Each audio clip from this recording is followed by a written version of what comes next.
Yo, what's up, everyone? It's Legacy Shinobi here, back with another What If That's Bound to Blow Your Mind.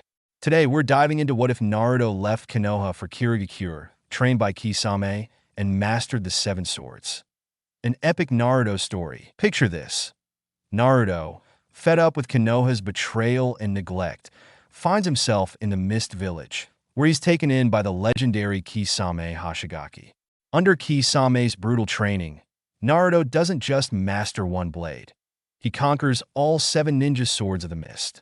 How will this version of Naruto shake up the shinobi world? You already know this one's going to be packed with insane battles, power upgrades, and Naruto's rise to legendary status. Before we dive in, make sure to like, share, and subscribe for more epic what-ifs.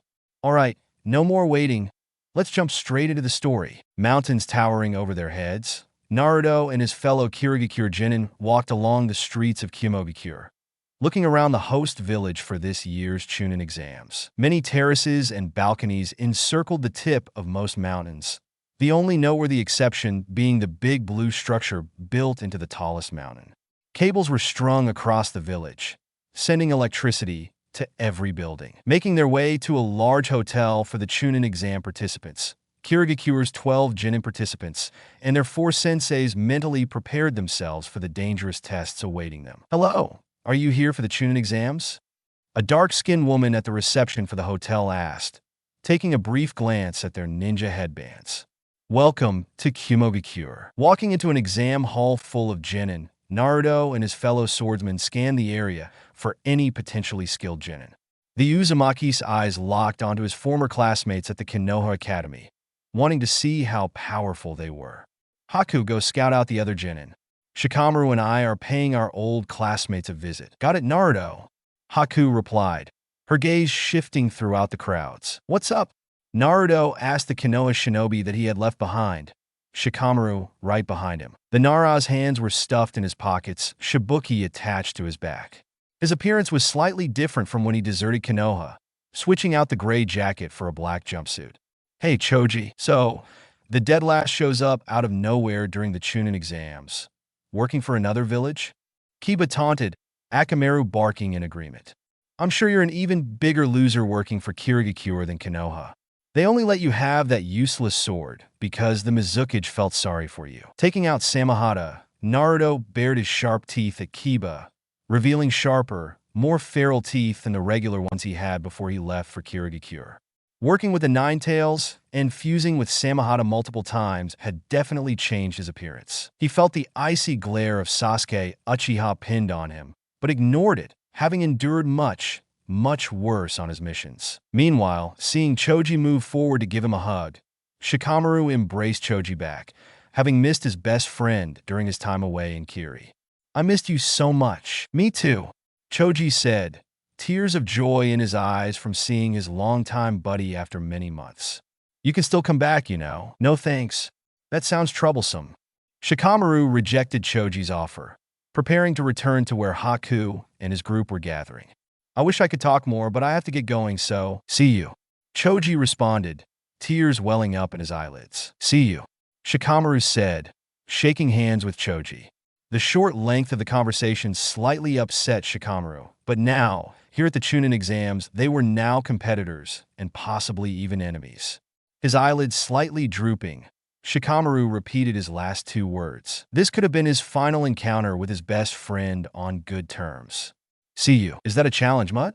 Naruto challenged Kiba, pointing Samehada at the dog boy. With one sniff, Akamaru determined that challenging Samehada would be a mistake. Hearing Akamaru's whimpers, Naruto retorted Kiba. At least your dog is intelligent enough to know that you won't make it out of a challenge against me alive. Calm down. A silver-haired Chunin said, his glasses shining under the room's lights. You shouldn't fight so early on. My name is Kabuto Yakushi, an experienced Chunin. Plus, I can give you some information on the other competitors and offer some advice. After all, I am a 7-time taker of the Chunin exams. I need information on Naruto, Uzumaki, Rock Lee, and a person named Yujito. Sasuke demanded, speaking with authority. His tone resembled one that a slave owner would use while addressing their slaves, definitely a result of Konoha's citizen population spoiling him. Ah, You already have their names? That's no fun, Kabuto said, slightly disappointed. Let's see, hurry up, Sasuke barked, looking down on the silver-haired boy messing with his information cards. Very well, Kabuto replied, his index finger glowing with chakra. Naruto Uzumaki defected from Konoha to Dash. Immediately, Naruto placed Samehada at Kabuto's throat, threatening to decapitate him at a moment's notice. Reveal more, and I will dislocate your head from your body right now. Very well, Kabuto managed to reply, disgruntled from Naruto's threat. To reassure the Kirigakure Chunin of the fact that he wasn't going to reveal Naruto's information, Kabuto teared up Naruto's information card. The Konoha Chunin looked at each other in shock at how much Naruto had grown, with the exception of Sasuke, who kept his broody, revenge-obsessed face on. The thoughts circulating through most of their heads were nearly the same, curious as to what the full extent of Naruto's power was. Is this the same Naruto? I thought he was the dead last. I may have only beaten the opponents from my last mission due to luck and the fox, but I'm confident that I am at least as strong as an experienced Chunin. Naruto thought, evaluating the strengths of the same students who had been in the same class as him. I'm sure that the bowl cut and the male Hyuga are strong though, and I have a suspicion that another one of them is above my level, but I can't tell who. Finishing his analysis, Naruto waved at the Konoha shinobi cheerfully. You got to go. See you around. Bye. That annoying arse. He was supposed to be the dead last. Kiba grunted in anger, Sasuke secretly agreeing. The 12 Konoha Chunin shared a glance and braced themselves for what was to come. Naruto walked towards where his fellow swordsmen were gathered, strapping Samehada onto his back. Hey, Uncle. Anyone I need to check out? Being the second strongest out of all of the Chunin new swordsmen, second to only Mangetsu, who had much more experience, Naruto was de facto leader of Team Kisame.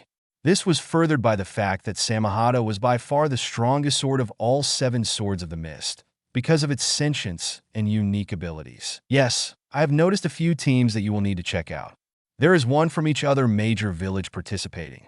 You will need to keep an eye out for the Sunagakure team with the redhead, the Kumogakure team with the blonde girl, and the Konoha team with the face mask. Haku informed, her sharp eyes picking out the strongest shinobi. Got it, Naruto replied. I trust your discernment, so don't let me down. Mangetsu, your team is allied with us until the last stage, right? A nod from the Hozuki answered Naruto's questions, reassuring him of his comrades' loyalty. Good. Suigetsu, you're with me. Mangetsu, Ramru, go check out the Konoha team, and Haku and Shikamaru, go for the Kumo team. We'll rendezvous back here with our information. Understanding was passed throughout the group before each pair set out to complete their task. Naruto and Suigetsu made their way towards the team from sand that was noteworthy enough for them to have to analyze, Naruto trying his best to pick out their strengths. Although not as skilled as Shikamaru or Mangetsu, Naruto had good eyes and was quite good at determining strength levels, a result of intense training under Kisame. As soon as Naruto locked eyes with the redhead, intense bloodlust radiated from the strongest sand genin of the team, no doubt challenging Naruto. Who are you? Mother wants your blood. Naruto Uzumaki. Naruto calmly replied, Samehada at the ready. This enemy was much stronger than the blank-masked ANBU he had faced, sand swirling around the redhead. And you, I am Gaara of the sand. The redhead informed Naruto, his sleepless eyes staring into the Uzumaki's soul. And I am your worst nightmare. Where's Naruto? Haku asked, both her pair and Mangetsu's pair having returned from their assigned targets. Turning her head to look at where Naruto was, Haku looked in horror at the sight of Naruto, holding up a bandaged Samehada to block an incoming attack from a sand blade. Too slow. Naruto taunted, Samehada still keeping Gaara's sand at bay. Inside his mind, Naruto began evaluating the situation. Gaara is by far the strongest in his team. I can't tell what the other male in his team specializes in, but the female is definitely a wind release user. Suigetsu, cover me. Naruto barked, his fellow swordsman prepared to defend against Gaara's teammates. Gripping his blade even more tightly, Naruto bluffed. I don't even need to go all out to beat you. Rah! Gaara roared in anger, emitting massive waves of killing intent at Naruto.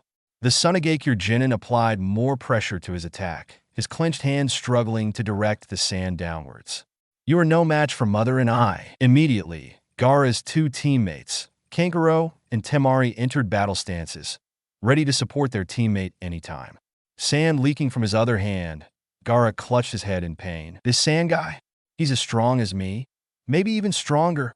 Naruto realized, his hands sweating from the force that Gaara's sand was using on his blade. I like this chakra, Samahata thought, excited at the prospect that he would be able to absorb more of Gaara's chakra when Naruto fought him. But my current wielder's chakra is even more favorable. The eyes of everyone in the room were trained on Naruto and Gaara. Gaara's inability to control his actions and intense bloodlust shaking most genin in the room. Deciding not to reveal more of his abilities, Naruto sheathed Samahata, returning to where both teams of the new swordsmen were gathered. I'll be looking forward to our fight in the Chunin exams. Suigetsu trailed behind Naruto, returning Kubikurabocho to the strap on his back. Excitement coursed through the swordsman's head, ready to destroy the weaklings during the exams. He would surpass his brother, one way or another. So, are you three ready for the Chunin exams? The Yondaime Reikage asked the three selected proctors for all three stages. Yes, Seisama. Two of the proctors said, the last one entering a rap about his approval and the Chunin exams. A berated, yelling at his subordinate. After receiving a quick nod, the man turned his attention to the three, turning on the television, showing what was happening in the exam hall.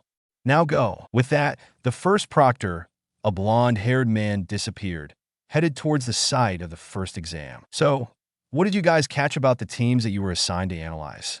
Naruto asked the other swordsman. The masked guy is a bug user. Also, Ranmaru suspects that the red-haired boy has one of those Konoha clan jutsu, but we're not sure. As for the girl, she uses kenjutsu and a bow staff. Mangetsu reported, his analytical skills coupled with Ranmaru's unique dojutsu forming a formidable team. Shikamaru noticed that the girl in the Kumo team has a faint sense of smoke on her and a powerful chakra, meaning that she is probably a skilled fire release user. Haku informed Naruto, the blonde boy is a user of kenjutsu, and the other boy is a brute. We weren't able to get any more information about them. Good job, everyone. Naruto applauded his comrades, pleased with the information obtained on their competitors. You all know how to use the information that you have gathered. I will inform you on my old classmates' abilities before the second stage begins, but as for the Sunagakure team, I think everyone has seen what the redhead Gaara can do. The blonde girl is a battle fan user, and I couldn't determine the boy's abilities. I think it has to do with the bandaged-up bundle on his back, though. Understood. Let's just hope that we don't match against any of the three strong teams from the major villages until the final stage. Mangetsu answered, as they sat on the floor, waiting for the proctor of the first stage to arrive. After another 5 minutes, the door to the exam hall opened, revealing a blonde man wearing the standard Kumobikure Jonin attire. Line up in 3 lines, with each member of your team in a different line. If you do not obey, your team will be disqualified. My name is C, the proctor of the first stage of the Chunin exams, and when you are in this room, my word is law. C's eyes sped through the 3 lines of genin, scanning for any potentially powerful genin. Keeping his thoughts to himself, C's high intelligence and attentive nature allowed him to pick out several strong teams. So, all of the other major villages also have strong shinobi. Listen up, everyone. It's your own fault if you don't pay attention and manage to fail the test. C began, an aura of power radiating from the Kumobikure Jonin. The proctor released a small amount of killing intent, scaring some of the genin in the crowds. Now, before we begin this, does anyone want to forfeit? Do so, and your lives may be spared from the coming onslaught. With those few words, the amount of killing intent emitted by C increased, causing some of the genin to tremble in fear. After a short duration of silence, the first genin raised his hand. I'm sorry, I can't take it anymore. The genin whimpered, as he and his teammates were escorted out of the room by C's 2 assistant proctors. Following a few other teams leaving the room, tarnishing their village's name with their cowardice, C finally resumed his explanation. So, nobody else here is a chicken, eh? Very well. We will begin. Your goal for the exam is to find a specific phrase, Write it down on your test paper and hand in the paper to the proctor station in your room. You'll have to figure out the phrase yourselves. However, all three members of a Chunin team will be separated into different rooms, and you will have to communicate in order to solve the puzzle. What? Are you crazy? One Takigakure Chunin shouted, unsheathing a kunai knife. How are we supposed to solve the answer? Silence. C barked, quieting the interruptive Chunin. In here, my word is law. F. Take this man and his team away. Immediately, one of the assistant proctors carried the team that the Chunin belonged to out through the door. The Takigakure Chunin, who had interrupted struggling in the arms of the proctor that was lugging his heavy body out of the door. Anyways, all three members must hand in their paper to the proctor with the same answer on it. All three of you are correct. You will pass the first stage. C continued, calmly addressing the crowd. Getting caught cheating instantly disqualifies your team, as well as leaking your answers to other teams. Is everyone clear about this? Silence ensued within the room, before C gave the order for everyone to separate into the three rooms. Good. Now scatter. Naruto followed his line into their examination room, locking eyes with Shikamaru and Haku.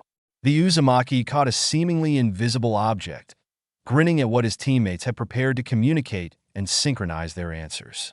Feeling a familiar tug spreading across his body, Naruto was reassured about Shikamaru and Haku's plans. As soon as the first Chunin line entered the room, the proctor that they were assigned to, G, quickly slammed the door shut. On the whiteboard was the clear hiragana for definitely a part of the puzzle. Guys, it's dash. One Chunin tried to communicate with his teammates through sound, only to be dragged out by G. Team 9 from Sunagakure disqualified for obvious communication. G reported through his communicator, receiving simple Roger from his superior. Naruto held up the invisible object up to the board for a quick second, before sitting down on one of the vacant desks. Grabbing a pencil, a shadow tendril swiftly forced his hand to write down the word erasure on the paper, no doubt the work of Shikamaru's shadow jutsu. Another buzz from G's communicator indicated another disqualification. Team 69 from Kirigakure disqualified for snitching. With that, another helpless Chunin was dragged out of the room. A third buzz from the very same earpiece eliminated another shinobi. Team 42 from Kirigakure disqualified for cheating. As more and more Chunin were removed from the examination hall, the atmosphere gradually tensed up, the pressure piling up on each participant. Naruto scanned the room again, noticing a code engraved in tiny letters on the wall. Holding up the ice mirror to the tiny words, Naruto waited for a few minutes before he felt another tug, forcing him to write down the Japanese for calm. Confident in his team's ability, Naruto transitioned into a resting pose, looking around for the Chunin that remained.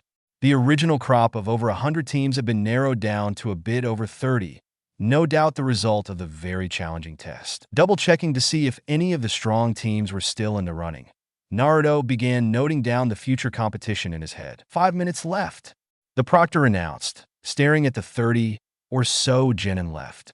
Handing your paper when you are done. So, Mangetsu's team is still here, and the other Kirigakure team with the Kagaya is also here. The Redheads team is still in, as is the Konoha one. The Kirigakure one is also here, and surprisingly my old classmates. Naruto noticed, before he glanced at his paper once again to check if Shikamaru had made any progress with the code breaking. So, Shikamaru has solved all the puzzles, huh? Those ice mirrors sure are useful. Double-checking the paper to see if the phrase that Shikamaru had deciphered was an actual phrase, Naruto scanned his test for any potential errors. 5 words proudly displayed themselves atop the 3 identical papers belonging to each member of Naruto's team, ready to hand into the proctor. The phrase was the calm before the storm. Sitting back in a relaxed position, Naruto waited for the second stage to begin with his 2 teammates. Upon turning their tests in, the proctors in their respective rooms had allowed them to head to the waiting room, where multiple other teams, surprisingly, were also awaiting further instruction. Deciding to start a conversation, Naruto began casually conversing with his 2 teammates. Man, Haku, those mirrors were really useful. As much of a drag as that test was, it actually managed to get me to put in some effort. Shikamaru muttered to his teammates, wanting to take a nap before the second stage began. That test was quite interesting. Haku stated her opinion, looking at the Genin who had also passed. Looks like all the strong teams from the start of the Chunin exams are still here, Naruto said, gesturing towards Gaara's team in particular. The redhead and his siblings stood around, Gaara's sleepless eyes locked onto Naruto. A familiar pink-haired girl kept her eyes on her crush, entering the room with her team in tow. Hoping her teammate would finally acknowledge her for her contribution in the first stage, Sakura Haruno celebrated Konohagakure's Team 7's success. We passed. Sasuke Uchiha rolled his eyes at his fangirl's antics, having no affection for Sakura. Proudly looking at everyone in the room, his cold eyes, too, focused on the blonde with the bandaged sword on his back. HN, the third member of Sasuke's cell, a pale-faced boy with a small backpack and tanto attached to his back, wore a smile on his face, replying to his female teammate's comment. Please stop disturbing everyone in the room. Ugly. Shut up, Sai. Immediately, Sakura held up her fist, slamming it down onto Sai's skull. The astonished faces of nearly everyone else in the room instantly caused the Haruno to recoil and realize what she had done, Sakura apologizing to the multitude of Genin staring at her. I'm very sorry, I totally didn't mean to do that. The poor Sai tried to turn to look at another team of Konoha Genin, before stopping himself and reminding himself of what he was doing here. Naruto chuckled, watching his former crush embarrassed in front of everyone. She had never respected him before, so why should he return the favor? Another group of Konoha Genin burst in through the door, this time the team with the dog owner and the Byakugan wielder. All right, Akamaru, we passed, the dog boy exclaimed, his Ninken barking in agreement. It is illogical to draw attention to yourself in a room full of enemies, his teammate Shino advised, keeping a low voice. Kiba, Shino is alright. The third team member stuttered out, turning her head to examine the remaining competitors. Upon seeing Naruto, the Hyuga's face flushed red in embarrassment, not having gotten over her childhood crush. Again, Naruto turned to look at the clock, the minute hand nearly hitting 12. So, it's nearly time, huh? Naruto thought, the door still open. Estimating the amount of remaining Genin, Naruto counted around 42 participants, including himself and his team. So, there's still quite a bit of people. Finally, the clock signaled that time was up, entering the room with two other teams following him. Congratulations, everyone. If you are in this room, then you have passed the first stage of the Chunin exams. You may take a half an hour break before returning to this building for the second stage of the Chunin exams. I will not be proctoring the second stage. Anyways, good luck and don't die. With that, the Jonin disappeared in a flash of lightning and a bang of thunder, no doubt created by a combination of lightning release, the body flicker, and Jinjutsu. Let's go get some lunch, guys, Naruto said, breaking the long silence. His teammates followed him out of the waiting room, before many other Genin cells followed them in exiting the exam site. Kisame glanced at the clock, waiting in a restaurant for his client to arrive. After 15 minutes, a waiter came over, handing him a scroll resembling a menu. Upon opening it, Kisame grinned, looking up at the waiter. So, you finally came? Yup, I'm finally here. I'm sorry if I was late because the first stage stretched on for quite a long time, the waiter said, flashing a wink at the Kirigakure Jonin. Anyways, I can only maintain this disguise for a short period of time, and my teammates will get suspicious if I'm gone for too long. Understandable, Kisame replied, pretending to look at the menu. So, I give this to Mei-sama? The waiter nodded, before quickly scurrying away, leaving Kisame by himself with the scroll that the spy had given him. What a useful technique, the shark man mused, before leaving the restaurant to return to where his team was. Smiling, Naruto led Shikamaru and Haku into the site of the second stage. A few other Genin teams were already gathered at the same location, shooting Team 12 glares that were meant to intimidate them. Unfortunately for the staring Genin, Naruto and his two teammates had endured worse, meaning that the measly amount of killing intent from the weak Genin did nothing to faze them. Sitting down on the floor, Team 12 displayed boredom on their faces, awaiting the arrival of the proctor of the second stage. With nothing to do, Naruto walked over to the 5 Genin teams already there, hoping to eliminate or assess some of the competition early. You all seem weak. Just forfeit, which will save you the trouble of getting your arse handed to you or getting killed by the Genin that actually deserved to be here. Most of the genin that Naruto had insulted shrugged it off, attempting to not fall so early to psychological warfare and shame their village. But Naruto was able to garner a response from the Soul team from Otogakure. What were you saying, punk? You want to fight? The question should be, do you want to fight? Naruto taunted, his hand hovering over Samahada's hilt. What did you say? Otogakure is the strongest. Slicing sound wave? The Otogakure shinobi donning a shirt with the kanji for death on it retorted, his voice echoing across the room. Immediately, a blast of wind rocketed towards Naruto from under the boy's sleeve, brushing against the Uzumaki like a cool breeze on a summer day. That was weak, Naruto said, recovering from the attack like it was nothing. Too weak. I didn't even need Samahada. Grr. The Otogakure shinobi growled, pissed off at Naruto's disregard for his abilities and superiority. Dosa, Kin, help me on this? Nah. Handle it yourself, Saku. Dosa said, somewhat intimidated by Naruto's power. He turned his head to look at his teammate, Kin, sharing a glance of disapproval at Zaku's behavior. Too scared to come out and face me like real shinobi? Whatever. Your village is probably just as weak as you, sending out 5-year-olds to a real arena.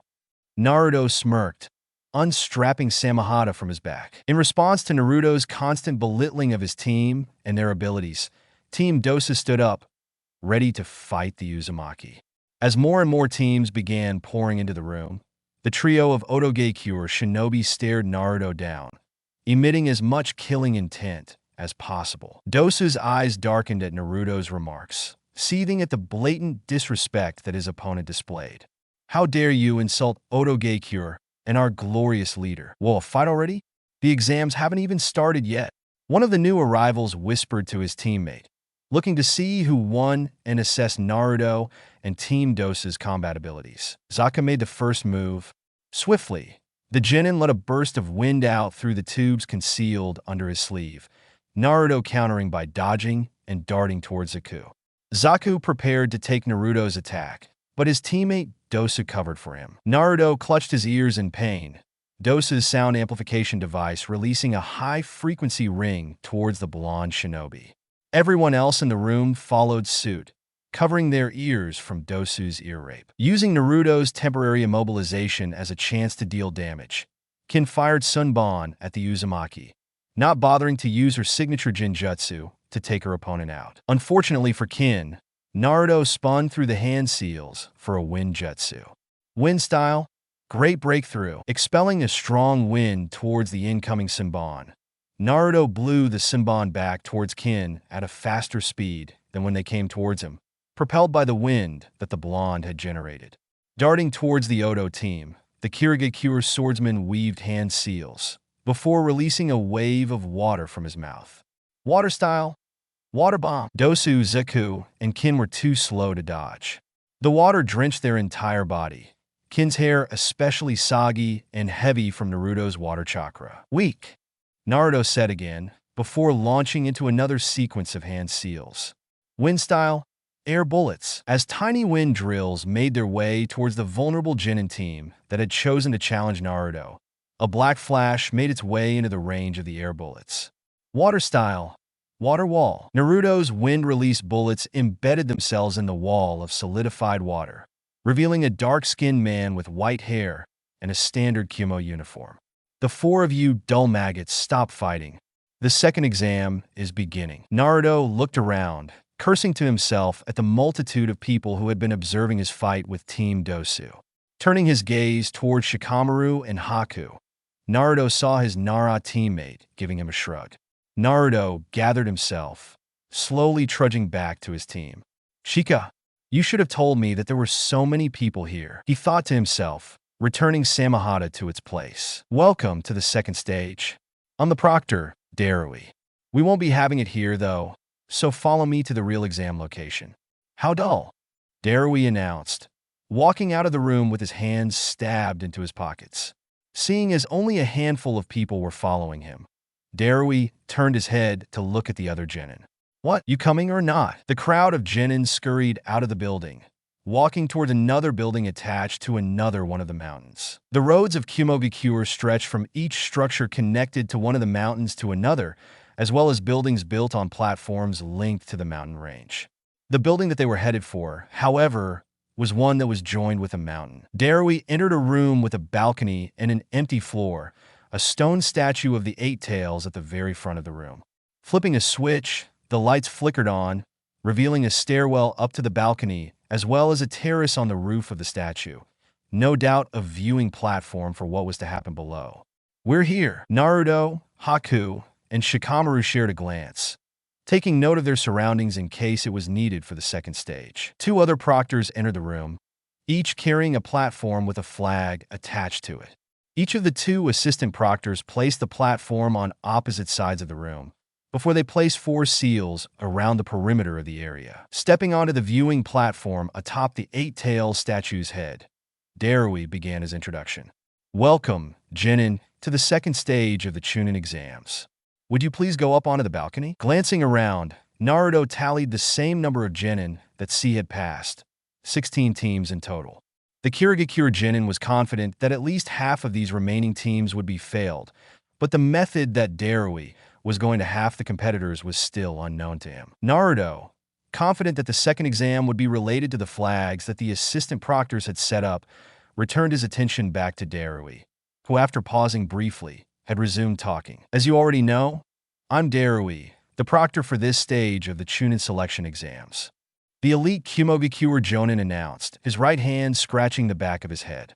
"As dull as this stage is, we'll be doing a bracket-style tournament of 3v3 capture the flag. This exam will showcase your ability to work as a team, a skill that a Chunin needs, as well as your overall battle prowess." At that, the pink-haired Sakura Haruno of Konoha raised her hand as high as she could, hoping that Darui would call on her and answer her questions. "Yes," Darui asked, narrowing the eye that wasn't covered by his white hair at Sakura. "What's your question?" Sakura nervously shook in her place, a bit intimidated by the second stage. "Are there any special rules for this stage? Or are we just doing a regular capture the flag like we did at the academy? What do you think, genius?" Darui replied, his twin pupils directed at Sakura. Trembling in even more fear, Sakura retracted her hand from the air. "That there will be special rules, Darui, sir." "Good. Any more questions?" Darui questioned, his intimidation tactics working on the Chunin. Hearing and seeing no response from the crowd other than heads shaking, Darui resumed speaking. "Each team will be assigned a color. Your goal is to procure the enemy team's flag while protecting your own. You win if you manage to have both flags at the same location at the same time. You will be battling inside the barrier, and you may do anything except exit the barrier." The dark-skinned man pointed towards the 2 flagpoles on opposite sides of the room, signaling that they were the targets of the exercise. There are other conditions, however. For example, if you slap your opponent with a specific tag that you were given, they are immobilized. Your team cannot move on from the first fight if one of your teammates is killed or maimed. "Wait, you can kill in this exam?" Kiba Inuzuka blurted out impatiently, interrupting Darui's explanation. This time, however, Darui had a smirk plastered all over his face, signaling that he had been awaiting this interruption. "From here on out, you may kill your opponents." The words came out of Darui's mouth like the exam proctor had been waiting to say it. "We will be conducting this in 2 stages, with each team facing off against another. The winning team advances to play another winning team, and the winning team from that encounter moves on to the final stage." Interesting, Naruto thought, grinning widely. Finally, it was anything goes. Hopefully, this exam pitted strong team against strong team, because Naruto was certain that some of the stronger Chunin were as powerful as him, some maybe even more. He was hoping for a matchup against Gaara, the redhead who had challenged him earlier on, but Naruto knew that in order to get to such a matchup, he needed to win his way to his desired fight. Darui glanced through the tournament bracket list, reading out the matchups that were to come. Bracket A, Team 12 from Kirigakure against Team Dosu from Otogakure. Naruto and his teammates shared a glance, the Uzumaki beaming. They would definitely win, and Dosu's team would be easy pickings for them. After all, the Otogakure trio were just stepping stones on Team 12's road to being Chunin. "You have 3 minutes to discuss your strategy for the matchup." Darui's voice echoed throughout the filled hall. All of the non-participating Chunin, training their eyes on the battlefield below. An assistant proctor's outstretched palm touched the middle of the battleground, Earth rising out of nowhere to block Team 12 and Team Dose's line of sight. Nodding at Darui, the same assistant stepped out of the battleground, weaving a half-ram seal. Immediately, light pink chakra exploded from the 4 tags placed around the battlefield, each beam of chakra making contact with another and joining together. After the jutsu was complete, a barrier triggered by 4 seals enveloped the area, keeping the 2 opposing Chunin teams in and preventing any spectators from intruding. The Kirigakure team of swordsmen glanced at the flag, unsure as to where to place it to avoid detection from the Otogakure Chunin. All of a sudden, Shikamaru's eyes widened with surprise. "So, Shikamaru, what do you have planned?" Naruto questioned, wishing to understand his teammate's train of thought. Shikamaru grabbed a brush and dipped it in ink, rolling out a scroll and etching kanji onto it. "Damn, this is troublesome. All right, so here's the plan." Cracking his knuckles, Naruto stretched, the wall of earth keeping him away from his enemies slowly descending.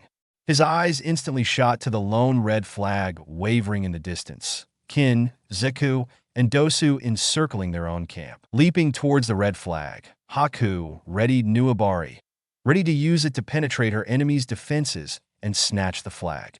Just as Shikamaru had anticipated, the words slicing sound waves rung in Haku's ears, the blast apparently pushing her back. Naruto grinned, blitzing towards the vulnerable Kin and the flank of Team Dose's formation. Instead of wielding Samehada, Naruto held a single kunai in his hand, attempting to stab Kin in the thigh. The sound of bells ringing echoed inside the barrier, Kin throwing a mix of Sunban with bells and Sunban without it. Naruto, "Not so tough after all, huh?" Kin taunted, as Naruto was forced to retreat back to Shikamaru's side. The clang of a kunai knife dropping on the tiled floor rebounded across the walls of the barrier and into the ears of Team 12, Dosu using it to his advantage and attempting to paralyze Naruto's squad with his arm device. Naruto and his Chunin cell clutched their ears in pain as Kin and Zaku surrounded them, their shadows looming over the 3 Kirigakure Chunin. Light bounced off some ninja string near the Otogakure camp, a shadow appearing underneath. Shikamaru formed a singular rat seal as his team, his enemies, and the ninja wire shadows connected to his own. Shadow Possession Jutsu, success. A single shadow originating from Shikamaru branched off into a few others, freezing the Otogakure ninja in their places. Naruto casually walked over to Team Dose's flag, snatching it from the flagpole. Naruto's palm wrapped around thin air. "Where's your flag?" Shikamaru questioned, walking away the barrier. Unfortunately for the Oto team, Team Dosu walked the opposite way, the direction they were facing different than Shikamaru's. "We'll never tell you." "Very well," Shikamaru replied, his head making contact with the air. Zaku, however, wasn't so lucky, his head colliding with the rock-hard barrier. The ninja technology user slumped to the ground, taken out by the impact. "Stop it!" Kin cowered, afraid of what Shikamaru could do to her using her own body. Still searching for the flag, Naruto scanned his surroundings, attempting to locate their mission objective. Genjutsu release. Letting out a wave of chakra, Naruto broke an illusion cast over the arena, revealing thin air where the flagpole was and the red flag in Dose's hand. Shikamaru's right hand clenched into a fist before releasing it, the flag dropping onto the ground. Picking up the flag, Naruto threw out a sealing scroll. A poof of smoke revealed the blue flag outside the sealing scroll. "The winner is Team 12 from Kirigakure," Darui announced, the barrier dropping. The next match in Group A is Team 10 from Kirigakure against Team 74 from Kumogakure. Naruto, Shikamaru, and Haku took their place on the balcony, looking down at the next match. Team 10 from Kirigakure against Team 74 from Kumogakure was no contest. Upon entering the arena, Kimimaro and Nowaki brutally murdered their enemies, Mizuno assisting them by keeping the flag safe. "So, we're up against them next, huh?" Naruto thought to himself, excited by the challenge presented to him. The next team stepped onto the battlefield. Team 10 from Konoha against Kumogakure's Team 5. The match was interesting, to say the least, with Ino's ability to infiltrate mines, Choji's unique jutsu, which allowed him to transform into a rolling boulder, and Yakumo Kurama's Jinjutsu prowess managing to trump Samui's team of 3 through a clever strategy, which consisted of weaving Jinjutsu on their opponents and using Ino to enter the enemy flag holder's mind. The second match of Group B consisted of Kabuto's team facing off against Gaara of the Sans 3-man team. Even with Kabuto's teammates' abilities to dislocate his own joints and absorb chakra, respectively, Gaara's Sand managed to crush them, Kabuto exchanging his chance to become a Chunin for his life. The third group, Group C, was made up of 4 teams from Konoha and Kiri. Konoha's Team 8 went up against Mangetsu's squad, and the fourth and final Kirigakure team faced off against Niji Hyuga's team. The combined clan jutsu of the Aburame, Hyuga, and Inuzuka were not enough to defeat Kirigakure's swordsman brothers and Rimuru. They lost with honor, however, fighting on until the last moment. Nonetheless, it was still a loss, and a loss meant elimination. Team 14 from Kiri retrieved the flag protected by swarms of insects through clever usage of Rimuru's Jinjutsu and the lightning release capabilities of the twin blades Kiba. Niji Hyuga's squad, consisting of 2 taijutsu specialists and 1 weapon master, defeated Mei's last team by utilizing their female teammates' mastery of weapons that could be used to force the enemy closer and Rock Lee and Niji Hyuga's close combat skill. Team Niji would definitely be a tricky team to go against. Naruto watched on as the final group, Group D, began its first battle. Team 7 from Kirigakure, Sasuke's cell, up against the strong Konoha team from earlier that Haku had picked out before the first stage started. Sasuke scoffed, ready to fight. Sakura took his side with a single kunai knife in her hand. The pale boy standing next to the pair, prepared for combat. Sai now. The last member of Team 7 nodded, unraveling a scroll from one of his ninja pouches. Dipping his brush in ink, the ninja began drawing a snake and multiple tigers, his drawings jumping off the page. The tigers pounced at Team 7's opponents, bearing their ink fangs at their targets. For a team that seemed strong, the unnamed Konoha team were not defending their flag very tightly. However, the second Kirigakure team seemed to be planning to take their enemy's flag first, not the other way around. The masked Aburame sent his peculiar beetles at the tigers, the swarm defending against the beasts fairly well. The female on their team grabbed her tanto, swinging it at Sakura. Sakura yelped, blocking the slash with her kunai. Sasuke-kun? Sasuke gave her the Uchiha scoff, tending to his opponent, the orange-haired boy. Jumping away from his opponent, Sasuke's hands formed the seals required to use the signature Uchiha ninjutsu.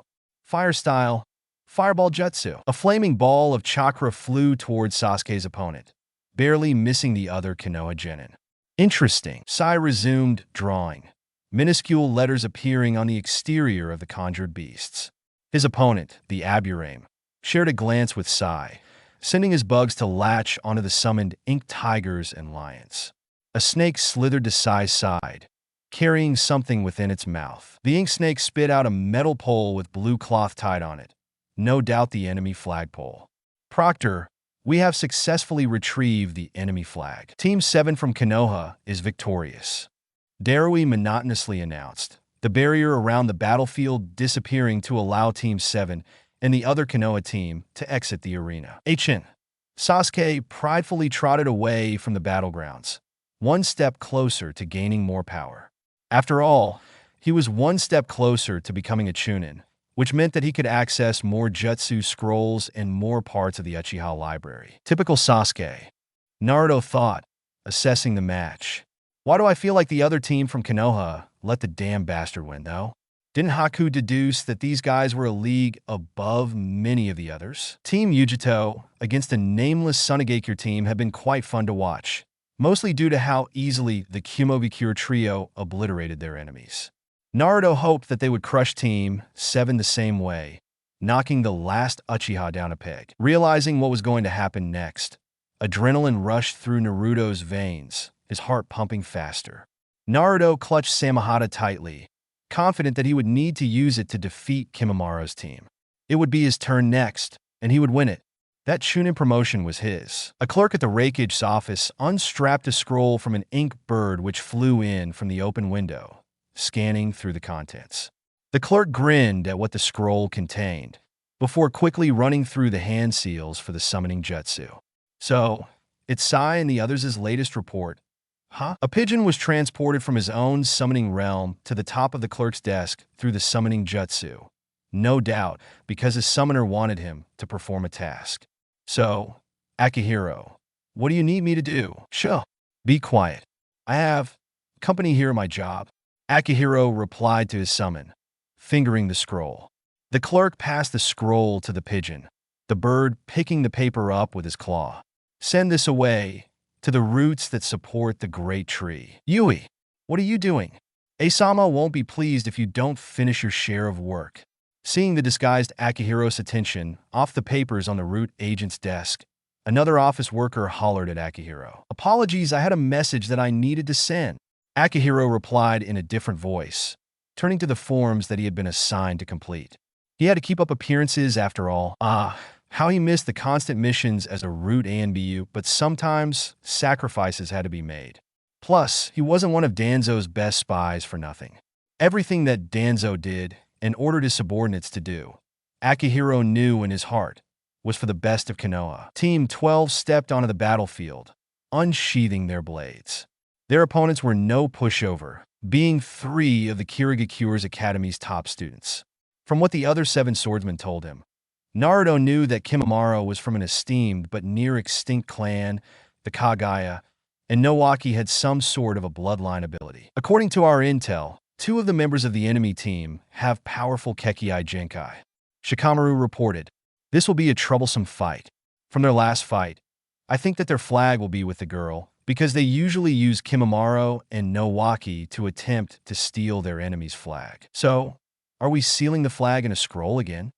Naruto asked, and was met by a shake of Shikamaru's head. Everyone already saw our effective tactic last match, so it will not be as useful in this stage because they are expecting it. Shikamaru informed his teammates in a low whisper. We won't be sealing the flag this time. Multiple minutes later, the earth wall finally collapsed, revealing all 6 participants in battle formations. Bones protruded from Kimimaro's hands, acting as blades for the only user of the Shikatsu Miyako bloodline ability. Nowaki covering his back, the melee combatant rushed towards the enemy formation. His bone slash met with a block using Samahata. Naruto grunted, some of the chakra used to create the bone weapons absorbed by Samahata. You're good, Databeo. Shadow Clone Jutsu. Multiple Naruto clones appeared in the battlefield, Shikamaru and Haku observing and preparing to support Naruto's offensive. As multiple clones blitzed Kimimaro in tandem with each other, Kimimaro mustered his chakra. Large dance. Kimimaro roared, sharp bones protruding from his body. Immediately, the clones rushing towards Kimimaro were skewered by the bones, disappearing in a puff of smoke. So, close-range attacks are out, huh? Naruto noted, the real Naruto spectating from afar. Haku, your turn. Understood. Haku responded, forming mini ice Senbon in between the gaps of her fingers. Immediately, hundreds of ice Senbon rained down towards Kimimaro, all of them aimed at vitals or pressure points. Willow dance. More bones emerged from Kimimaro's body to block the Senbon, only some of them hitting their mark. The freezing needles managed to slow the skilled Kagaya down, but unfortunately, none of the important pressure points were hit. So, I have to get involved, huh? Nowaki asked, holding up his right hand. Typhoon style, high wind destruction. Strong winds wrapped around the arena, obscuring Team 12's vision. The vortexes swiftly eliminated most of Naruto's clones. The Twister headed straight for the 3 members of Kisame's Genin squad. Shikamaru formed the singular rat seal, saving Naruto by adjusting his body position so that the Uzumaki wouldn't be trapped in Nowaki's powerful ninjutsu. After a few seconds, the winds finally hit the barrier, disappearing. Shikamaru nodded at Naruto, the blonde rushing towards Kimimaro with his blade drawn. Just as Naruto was about to reach the bone-wielding shinobi, he spun across, rushing towards the 3rd Kirigakure team's ranged attacker. Shoot! Kimimaro thought, quickly pulling out another bone from his waist.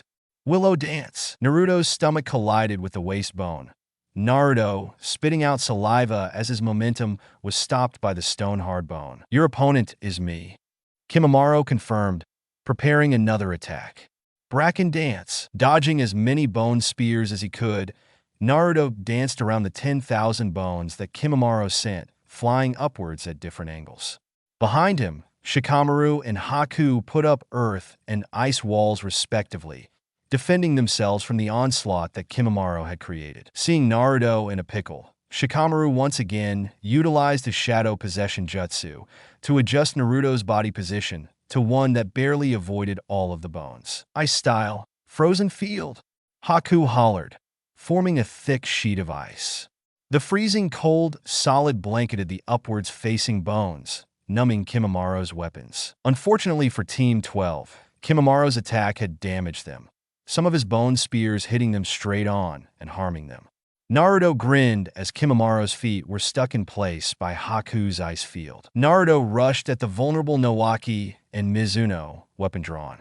Again, Kimimaro pulled out his waist bone to block, although this time the effectiveness of the counter was decreased due to Naruto having fallen prey to the same technique. Haku, get this guy trapped. Understood, Naruto. Haku replied, Shikamaru covering her as she grabbed Nuabari and rushed towards Kimimaro. Camellia dance. Kimimaro grabbed his upper arm bone, fashioning it like a sword. Engaging Haku in Kenjutsu, the last Kagaya fended off 2 of the 7 swordsmen at the same time, blocking attacks from all sides. Ultimately, however, the tip of Nuabari touched his skin, a blanket of ice encasing the Kagaya. Shikamaru once again weaved the rat seal, shadows rushing towards the low-guard Mizuno. Remembering what happened in the last match with Shikamaru controlling his opponent's actions, Mizuno sidestepped Shikamaru's shadow, leaping left and right to avoid being paralyzed. Success! Shikamaru announced, Mizuno finding her feet entangled in shadow tendrils. One of the branches of Shikamaru's shadow extended, grabbing the blue flag for Team 12.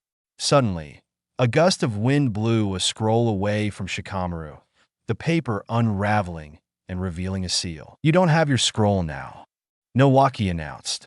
All that's left is for me to fend you 3 off and take back our team scroll. Really? Shikamaru asked as Haku, on cue, created an ice mirror.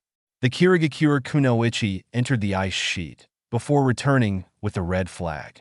Proctor, we win? Is that allowed? Nowaki asked Darui, who responded with a nod. We never said anything about hiding your flag in some alternate dimension. Darui confirmed, sighing at the trouble that this was causing him. Anyways, congratulations Team 12 from Kirigakure. You have advanced to the final stage. Team 10 from Kirigakure, better luck next time. Naruto, Shikamaru, and Haku victoriously returned to the spectator area, Naruto rubbing his hands together. The Redheads team against Choji's team? Huh? This will be a very interesting match. The match was not interesting at all. After a failed attempt at mind-controlling Gaara, the team forfeited, confident that if they did not manage to gain an advantage through Ino's mind transfer jutsu, they would be killed by Gaara. Sujetsu stood next to his team, they, too, brandishing their blades. The trio revealed their weapons, ready to battle the Konoha team trained by the Taijutsu master Might Guy. As soon as the wall collapsed, the Kirigakure team was met with a straight-on blitz by Rock Lee, the Taijutsu master attempting to overwhelm them with his absurd speed. Suigetsu blocked Rock Lee's upwards kick with Kobikurabocho, returning a slash. The slice failed to draw blood, Lee dodging and moving on to the next target. Mangetsu slammed the hammer end of Kabutawari towards Lee, the Taijutsu specialist dodging, only to be met with an axe slash. Lee leant backwards, barely missing the sharp edge of the axe side. What youthful opponents! Lee exclaimed, heading towards Ramaru. Ramaru evaded Lee's first punch, only for the Konoha Genin's second jab to connect and send the purple-haired youngster flying backwards. I am sorry, but you are our enemies now. Lee apologized before rushing at the exposed Ramaru. Unfortunately, Mangetsu rushed over, his axe over Lee's skull, forcing Guy's apprentice to weave his way out of the skull-shattering strike. Mangetsu brought his axe down on the ground, warding Lee off from Ramaru. In conjunction with each other, Team 14 from Kirigakure weaved a half-ram seal, chanting the name of their technique in unison. Hidden Mist Jutsu. A thick mist enveloped the battlefield, Niji forced to use his Byakugan. Much to the chagrin of the Hyuga, 40 chakra signatures were spread throughout the arena, Ranmaru's eyes glowing red. Niji began barraging one of the signatures with his Tenketsu disabling strikes. Suigetsu scoffed, rushing behind where Niji was striking at thin air. Not so fast. Tenten spammed weapons at the Hozuki, all of them heading at Mangetsu's brother at full speed. Suigetsu melted into water, Tenten looking in horror as some of the kunai nearly embedded themselves inside of Niji's back. 8 trigrams palm rotation. Niji roared, forced to pull out one of his trump cards. A spiraling sphere of chakra surrounded the Hyuga, all of Tenten's weapons clattering to the ground. Perhaps I am fated to pull out this technique so early. Suigetsu grinned, as his brother conjured up a huge gust of wind to send the liquid that he had transformed as towards Tenten. Close up, Zaboz's successor reformed his body, nearly delivering a critical hit to Tenten. Tenten unsealed a blade from a scroll, barely blocking Suigetsu's powerful attack. Grunting, the weapon user engaged Suigetsu in Kenjutsu, occasionally throwing in some ranged weapons to attempt and distance herself from the superior swordsman. Mangetsu utilized his dual weapons to fend off Lee, the fast opponent rushing at him from all sides. The thing saving him was the fact that the mist was obscuring Lee and Tenten's vision and that Suigetsu was engaging Tenten, meaning that Lee wasn't going to get any range support. The most experienced of the new 7 swordsmen besides Chojuro slashed at Lee with his axe, once again missing, only to follow up with a hammer strike. Ranmaru looked at Niji, his Kekiai Jinkai being the perfect counter to the Byakugan. Just as the skilled Hyuga approached him, Ranmaru conjured another illusion behind Niji before he began moving again. The Konoha flag is nowhere to be seen, Naruto noticed, glancing around the arena. I think that the Konoha team is also keeping their flag sealed in a scroll, seeing how the Kunoichi is decent at Fuinjutsu. The blue flag of Kirigakure flew at the corner of the arena, all 3 Kirigakure shinobi keeping one member of Guy's team occupied and away from their flag. Suigetsu twirled around, attempting to use the hilt of his blade to disable Tenten, but the Kunoichi with 2 buns threw out more scrolls. A wave of kunai and many weapons soared towards Suigetsu, missing the liquefied Hozuki. Proctor, we win, Suigetsu said, grabbing the flag that Tenten had accidentally unsealed. The mist resided, revealing Suigetsu holding the red flag of Team Guy. Team 14 from Kirigakure wins. Team 6 from Konegakure, better luck next time. Darui informed the crowd, the barrier dropping to allow exit. Next match is Team 56 from Kumobikure against Team 7 from Konegakure. The earth wall once again was lowered, Sasuke, Sakura, and Sai standing in a triangle formation with the flag at the center.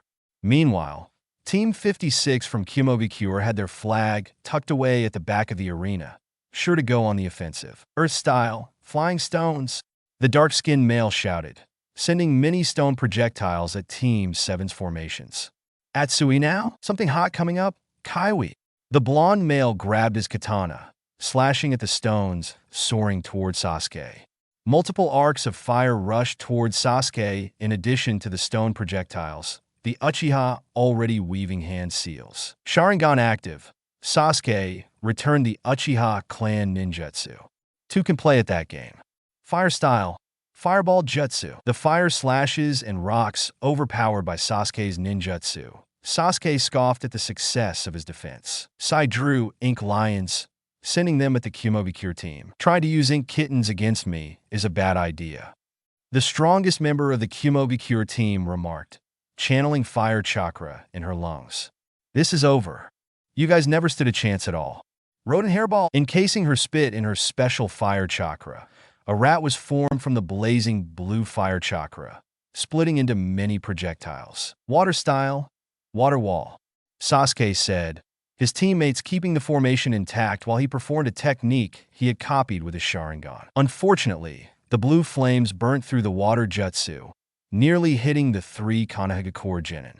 Using the reflexes that they had built up throughout their short career as shinobi, all 3 members, barely for Sakura, managed to dodge. Yujito rushed at the exposed flag, grabbing the metal pole with both hands. Team 56 from Kirigakure is victorious.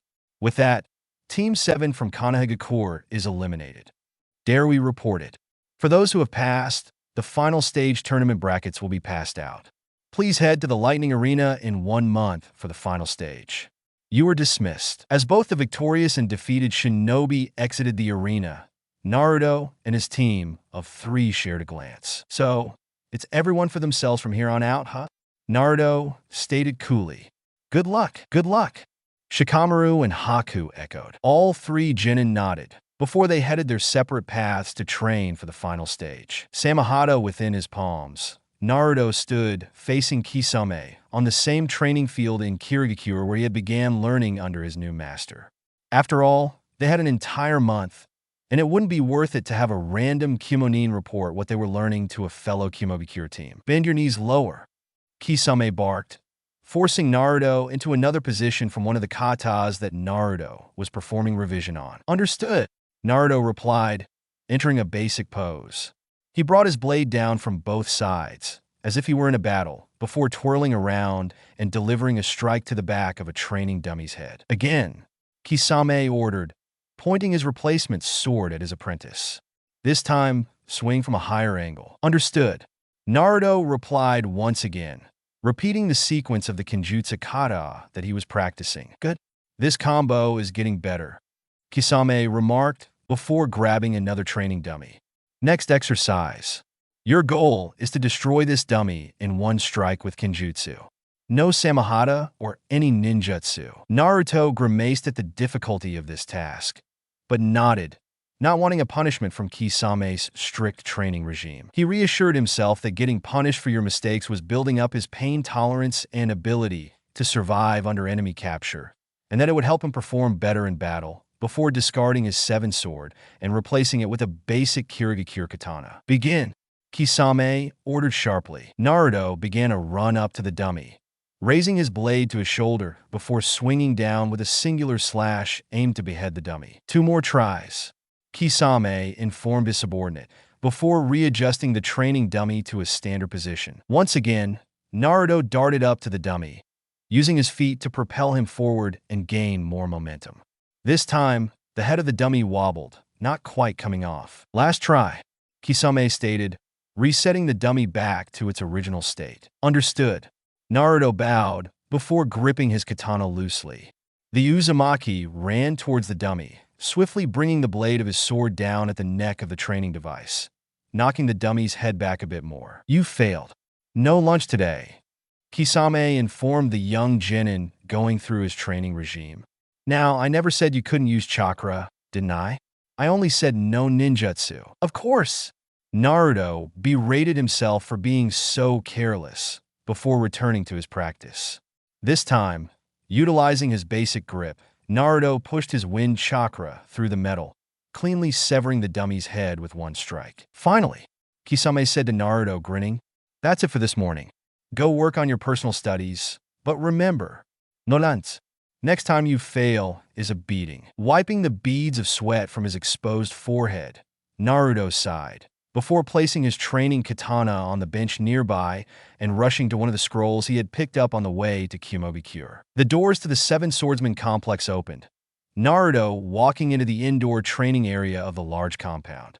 On the way to the area where he was planning to practice in, Naruto picked up a cup filled with ink, as well as a few empty scrolls and a brush for practicing, prepared to start training on Fuinjutsu. The genin unraveled the scroll from the Uzumaki clan library, decorated arrays of kanji and seal markings on the first page detailing the many uses and examples of seals. Whoa!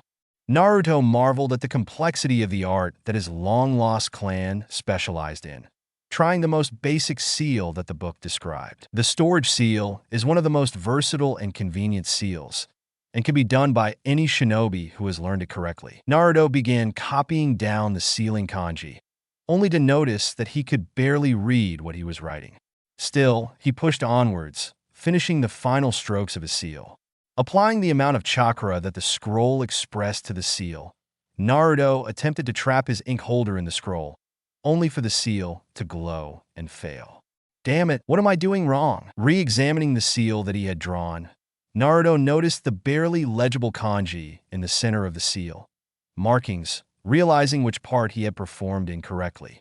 Do I actually have to go out to fetch something again? Naruto groaned in frustration, before trudging out of the complex with his forehead protector strung on his forehead. He would need to get a book on calligraphy to be able to properly perform the seals in the instructional manual that he was working on. The never-ending underwater streets of the true Kirigakure were lit up by lanterns at every crossing, the views just as good as when Naruto had arrived at the place.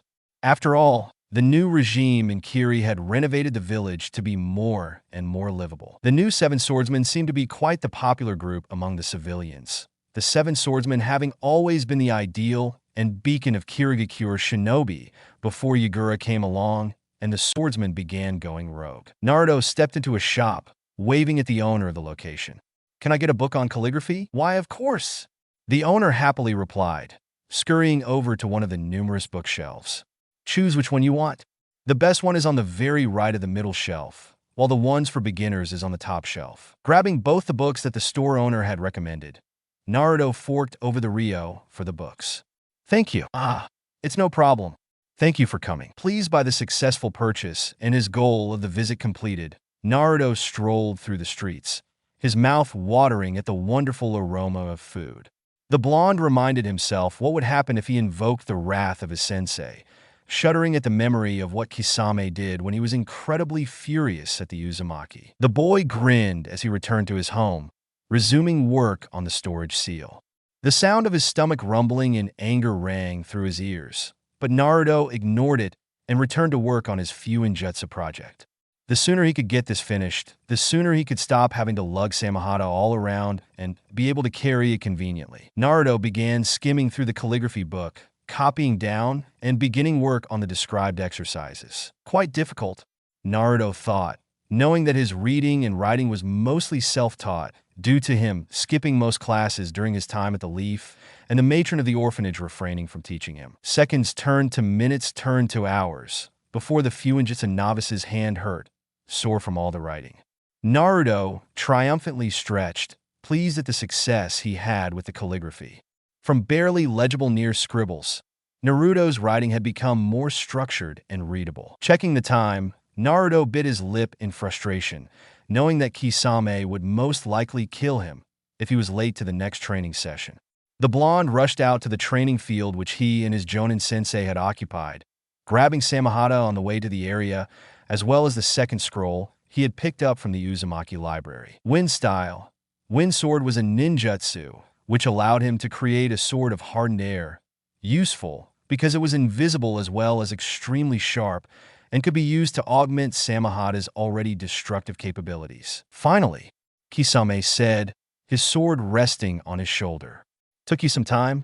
At least you were on time." Naruto breathed a sigh of relief, before questioning what his sensei had in store. "Let's keep this up, and you'll be ready for whatever comes your way in the finals in no time," Kisame boasted. "Don't lose, my money's gonna be on you." "Yes, Kisame-sensei," Naruto obediently replied, before beginning a second training session to advance his abilities as a shinobi. The blonde-haired shinobi began molding the wind chakra he had just emitted, shaping it into a hilt-like shape and forming a sharp but invisible blade of chakra. Naruto slashed it at the training dummy, conditioned to take harder hits. "Damn it!" Naruto cursed, angry that his ninjutsu couldn't penetrate the dummy's defenses. Naruto formed a thick mist around the unoccupied training ground, repeating the process of his technique. But this time, the wind sword was barely visible. "So, I'm shaping it wrong, huh?" With the mist as a visual aid to be able to see the near-transparent sword, Naruto watched as his hands, through the tenketsu on his finger, shaped the wind chakra into a katana-like cleaver by accident, sharp at the top flat. Naruto tried again, calling forth the monstrous chakra reserves that he possessed. "This is much harder than I thought," Naruto muttered, forming the katana properly this time. "Plus, I need the wind sword to be double-sided so it can coat both sides of Samehada." The genin repeated his technique, bringing the sharp edge down on the training dummy. The clean strike dislocated the dummy's head from its body, the successful shape manipulation paying off and increasing the blade's sharpness. Finally, Databeo. 2 weeks had passed, flying by like the soft autumn breeze. Naruto finally read the brackets of the tournament, deciding to use his personal training time in the final 2 weeks to perform specific preparations for his opponent. Match 1. Shikamaru Nara vs. Temari of the Sand. Match 2. Mangetsu Hozuki vs. Atsui of the Cloud. Match 3. Gaara of the Sand vs. Kaiwi of the Cloud. Match 4. Haku Yuki vs. Suigetsu Hozuki. Match 5. Yujito Ni vs. Ramaru of the Mist. Match 6. Naruto Uzumaki vs. Kankuro of the Sand. So, he would be up against Gaara's brother, also known as the Bundle User. However, much to Naruto's chagrin, the information they had about his abilities were unclear, due to the fact that their team had left much of the work to Gaara, and that Gaara's Genin Cell hadn't gone through any fights that Kankuro had to fight in. Naruto gritted his teeth anxiously, before deciding on working on techniques that dealt lasting area damage and would destroy, making the assumption that Kankuro would be using the bandage bundle he carried around everywhere. Traveling to the Kirigakure Shinobi Library, a shinobi that he recognized all too well caught his attention. Naruto approached his squad mate, curious to see what he was working on. "So, what are you working on? You don't seem like the type who would go outside. This is such a drag." Shikamaru complained to Naruto. "My teacher sent me here to find a fire-style technique for me to learn, and he said that if I didn't, I would get punished." "Oh," Naruto remarked, before climbing up one of the ladders in the library to grab a scroll from the top shelf. "I'm here to find a technique I can use against that makeup guy. Kankuro, wasn't it? I'm up against his teammate as well," Shikamaru replied, looking through the scroll he had picked up. "Anyways, good luck against your troublesome opponent." "Same to you." Naruto returned the courtesy, before checking out the scroll with his Kirigakure Shinobi ID. There were still many preparations to be made before he was completely ready to destroy the opposition. Taking a breath of fresh mountain air, Naruto sat down next to Haku, sighing at his teammates' antics. "When will he get on the battlefield? Everyone's waiting. Would Shikamaru Nara of the Mist and Temari of the Sand please come down to the arena?" Akimobikure Jonin informed the participants. After a push from Naruto, Shikamaru reluctantly stepped onto the ground of the battleground, before the first war cry spread across the arena. "Battle 1, begin!" A battle cry from Temari echoed throughout the arena, the Sunagakure Kunoichi sidestepping an incoming shadow from Shikamaru. The Kunoichi swung her fan, the winds billowing out towards the Kirigakure shinobi. Shikamaru groaned, before disappearing underground, his hands attempting to grab Temari and drag her into the dirt. Temari's senses told her of the incoming danger, Gaara's sister jumping up into the air to escape Shikamaru's clutches. The Kunoichi swiftly returned a strike of her own, slamming the heavy metal battle fan onto the place where Shikamaru's hands were, metal meeting dirt. His entire body above ground, Shikamaru slashed at her using shibuki, explosions rippling across the surface of the special paper.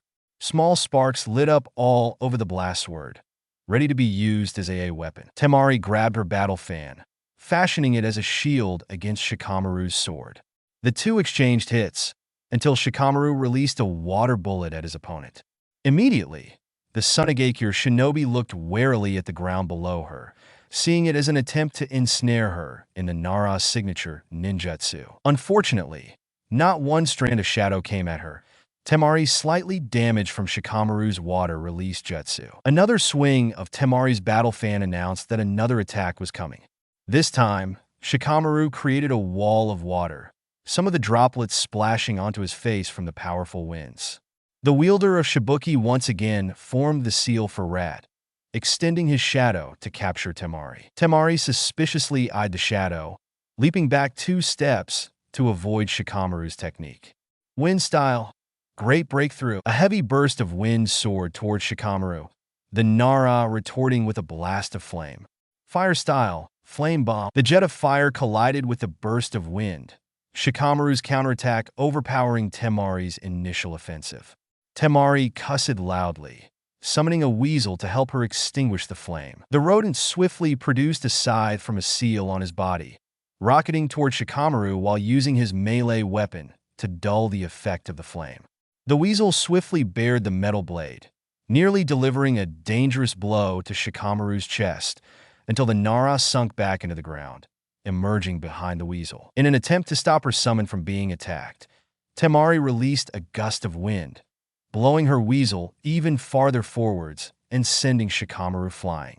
A quick reverse summoning sent Temari's summon back to its summoning domain, while Shikamaru was not as lucky. Sent hurling into the wall, Shikamaru grimaced at the pain that the hard wall inflicted on him. Temari flapped her fan with more of her strength, pumping more chakra into her attacks and creating an even stronger air current at Shikamaru. The Nara sped through a few hand seals in a blink of an eye, imbuing fire chakra into his fists.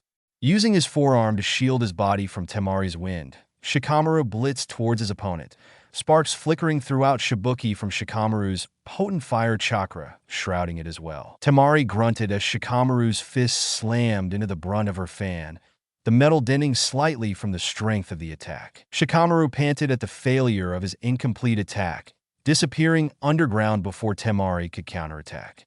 Reappearing at the edge of the arena, the tactician launched a blast of fire at Temari, the Sunagakure shinobi jumping away to safety. Temari's prideful face turned to one of helplessness as her body was rendered unable to move. Shikamaru's shadow connected to her legs through the holes that he had created from using the hidden mole technique. "I forfeit," Shikamaru announced, much of the audience gasping and Kisame clenching a fist at his decision. "I'm not going to have enough chakra for the next match, even if I win this one." "Very well," the proctor said, as Temari's binding ceased and she could move again. "Temari of the Sand will be advancing to the next round. Mangetsu Hozuki of the Mist and Atsui of the Cloud, please come down to the arena for the second battle." Naruto waved to his teammate, slightly displeased with the fact that he had forfeited a winning opportunity. "Come on, Shika. You could have won that databeo. That match was way too troublesome. I didn't really want that promotion. And even if I lost, I think we would have gotten the promotion to Chunin anyways," Shikamaru drawled, adding something about troublesome blondes. "Come on, it's Mangetsu fighting now, so this is going to be exciting." Naruto encouraged his teammates to pay attention, Haku patting Shikamaru's shoulder to direct him to where the match was happening. The Uzumaki's eyes locked on to the battle raging on below, sword meeting sword. Kabutowari's axe met Atsui's sword, the two swordsmen clashing in a battle of kenjutsu. Both shinobi occasionally infuse their blades with chakra, Atsui with his fire chakra and Mangetsu with his water chakra. The two swordsmen matching near equally. Atsui lashed out with a surprise sword strike, a streak of flame nearly hitting Mangetsu's shoulder. Mangetsu melted into water, the grin he returned sadistic as he rematerialized behind Atsui. The hammer edge of Kabutowari came down on Atsui's skull, the Kumobikure Jinin barely managing to hold with his bare arms, before the hammer came down, seriously damaging Mangetsu's enemy's skull. Mangetsu Hozuki of the Mist wins. Participants Gaara of the Sand and Kaiwi of the Cloud come down to the arena for the third battle. The proctor informed the Chunin candidates, Gaara and his opponent standing facing each other on the battlefield. "Begin!" Gaara's sand swirled around the redhead, defending him from any of Kaiwi's earth release attacks. After a few seconds, Gaara's sleepless eyes radiated killing intent, grains of sand littering every corner of the arena.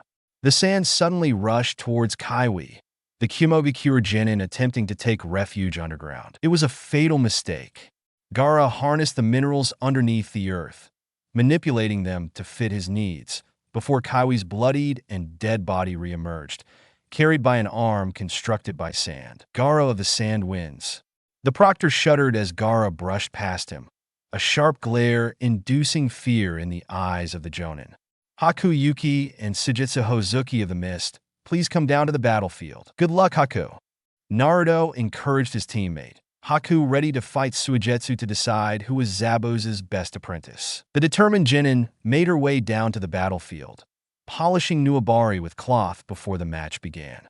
She formed a mirror of ice and secretly attached it onto the corridor of the entrance to the arena. "I'm ready," Haku declared, stepping onto the dirt floor of the arena. "Battle begin!" the proctor shouted, as both Haku and Suigetsu prepared their weapons, charging at each other. Nuabari and Kobikurabocho connected, neither of the swords budging against the power of the other, until Suigetsu pushed extra force into his blade, sending the needle's word flying out of the Yuki's hand. Haku cursed, quickly forming an ice clone with her Kekii Genkai. The clone created an ice spear of its own, Haku scrambling to reclaim her blade. Suizetsu melted into water, catching up to the recovering Haku, only for his hand, still wet in its water form, to freeze. Crap, I shouldn't use that. The ice user swiftly reclaimed her blade, encasing the sharp tip of the needle with the freezing cold chakra. Rushing over to her clone, Haku touched the doppelganger, reshaping it into multiple mirrors for her usage. Before Suizetsu could begin another offensive, Haku created more ice clones, each of the clones planting mirrors all over the arena. Suizetsu cursed, summoning water clones of his own. The Hozuki swung his blade at Haku, 2 of the 7 swords meeting each other in battle against each other. The Chunin swiftly hacked and slashed at Nuabari, the ice casing beginning to crack from the continued pressure. Haku forced more of her chakra into Nuabari, solidifying her blade's ice case. She slowly released more and more string onto the battlefield, hoping to capture Suizetsu in the traps that Nuabari was infamous for. But Mangetsu's brother, highly knowledgeable in the uses and techniques of most of the swords, liquefied only the part of his body that was about to be hit. This time, although making the wires visible, Haku forced more of her ice release chakra into the ninja wire, trying to prevent Suizetsu from using his clan's signature technique. Much to Haku's chagrin, Suizetsu had left a water clone in his place, with Haku's regular Kenjutsu attacks unable to touch his clone's body. Realizing the mistake that she had made, Haku maneuvered towards Suizetsu's water clone, touching it and spreading ice chakra all around it, causing the clone to drop to the ground as a block of ice. The Kunoichi leapt through an ice mirror that she had created earlier, reappearing next to where her clones were battling Suizetsu's. The real Suizetsu bit his lip, hoping that Haku would not locate him, until Zabuza's former apprentice leapt through an ice mirror, appearing right in front of him. Suizetsu heaved Kobikurobocho upwards into a battle-ready position, ready to fight. Haku scanned her surroundings, upset at the fact that she had to fight in an enclosed area. The corridor leading to the arena was not a fun place to fight in. Suizetsu expelled a gust of wind at Haku, harnessing his secondary affinity to surprise his opponent. The surprise attack sent Haku's back onto the wall, the Kunoichi coughing up spit from the impact. The Hozuki held up the tip of Kobikurobocho towards Haku, attempting to ram his blade into Haku's body. Recovering quickly enough to sidestep Suizetsu's offensive, the ice user launched a water bullet at her opponent, the Hozuki unable to react fast enough to dodge her strike. Haku used Suizetsu's temporary surprise as an opening, Nuabari's sharp tip close to impaling Suizetsu. The Kirigakure Chunin dissolved into water, barely missing a fatal injury, only for Haku to continue the barrage by having an ice clone attempt to freeze him. A quick substitution on instinct saved him, as his body was swapped with Haku's ice clone. Nuabari was stabbed into Haku's clone, the real Haku, slightly colder than usual from her clone's attack hitting her. The Hozuki returned an attack of his own, coating Kobikurobocho in wind chakra and blitzing towards Haku. Nuabari and Kobikurobocho met midway, multiple skillful slashes, parries, and jabs performed by the 2 7 swordsmen of the mist. Haku spun around, trying to freeze Suizetsu, only for her attempt to freeze her enemy to vanish into thin air as Suizetsu exchanged places with her. She formed ice armor all over her back before Suizetsu's blade connected, Haku running out into the arena, where she had more space to perform her techniques. Suizetsu followed her out into the open, creating a water copy of Kobikurobocho to throw at his opponent. Haku grinned as her enemy fell into her trap, Suizetsu arriving to where she was before Haku vanished into a mirror. Multiple ice mirrors formed all around Suizetsu, Haku darting to each and every one of the mirrors and laying her string traps, as well as hurling Senbon at Suizetsu's vitals. The Hozuki liquefied, the water he formed speedily rolling down the hole that Shikamaru had created, only for one of Haku's clones on the other side to infuse ice chakra into the opening, forcing Suizetsu to resurface into the open. Haku sadistically smiled, launching volleys of ice encased Senbon at her enemy. Coating his blade with as much wind chakra as he could, Suizetsu rushed at one of the mirrors, nearly ramming Kobikurobocho into the ice surface, only for a Senbon to hit a pressure point on Suizetsu's body. The point hit an immobilizing one. Sujetsu slumped to the ground, struggling to stand up. I forfeit. Sujetsu rasped, unsure as to how he was going to escape and transform the match into a win. Triumphantly, Haku released her technique, the proctor of the final stage announcing her as the winner and paramedics sending Sujetsu to the medical bay. I knew you could do it, Naruto exclaimed excitedly, pumping his fist into the air. Let's go. It's my turn. Away from his genin, from one of the spectating boxes, Kisame looked down at his genin, counting his earnings. Damn that lazy brat. He cost me money. Hey, at least Haku took the win, and I'm sure that Naruto will win. Really? Another jonin asked him, as Kisame slammed more money onto the table. He's going to win? After all, I trained him myself, and he has some neat tricks up his sleeve, Kisame said confidently, looking down at the arena. I'm sure of it. Naruto, Uzumaki of the mist, and Kankuro of the sand, please enter the battlefield, the proctor declared, Naruto excitedly leaping into the arena with Samehada in his hand. Kankuro followed suit, walking into the arena from the corridor leading up to the stairwell. Battle begin. The proctor stepped back, allowing the two contestants to duel each other. Naruto lunged at Kankuro, deciding to test the waters. The Uzumaki's attacks were swiftly avoided, Kankuro's body shifting in ways that shouldn't have been possible for a regular human. Kankuro twisted his body around, dodging a jab from Naruto. The Sunigakure shinobi finally turned around, attempting to land a punch on Naruto. A catter emerged from under his right sleeve, glinting under the sunlight. Naruto failed to dodge until he disappeared into smoke, revealing that the Naruto that had charged Kankuro was a shadow clone. Kankuro grunted before he tossed multiple liquid-coated kunai all over the arena, attempting to force the blonde into revealing his true body. Multiple poofing sounds resonated across the arena, the real Naruto nowhere to be seen, before multiple nearly invisible chakra bullets soared towards Kankuro from the stands behind him. Shoot! Kankuro cursed, before he turned around to take the hit for the bandage package behind him. The air bullets embedded themselves into his torso, revealing a wooden humanoid construct manipulated by glowing blue threads. The real Kankuro leapt out of the package behind, his fingers nimbly manipulating the puppet. So he uses puppetry, Naruto mused, leaping into the arena. Grabbing Samehada, Naruto rushed at Kankuro's puppet, his blade wrapped in a layer of air. Kankuro flicked one of his fingers upwards, revealing a sword in his puppet's hand.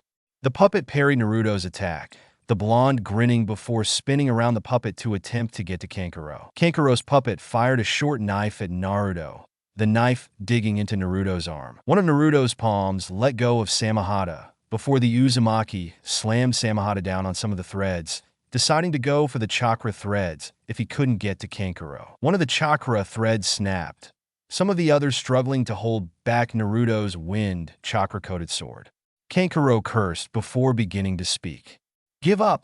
That knife was coated in poison. Sealing Samehada into a vacant scroll, Naruto pulled out the knife, assessing the situation. Remembering his training back in Kirigakure, the Uzumaki feigned surprise. It's not too late. I have the antidote, Kankuro declared, the proud smirk on his face displaying his confidence. All you have to do is forfeit the match, and you won't die. Naruto clumsily rushed at Kankuro with a kunai in hand, fumbling to grab one of Kankuro's pouches. The puppeteer twirled around, using his chakra string to direct his puppet to Naruto. Suddenly, the Uzumaki straightened his posture, unsealing Samehada from his storage scroll.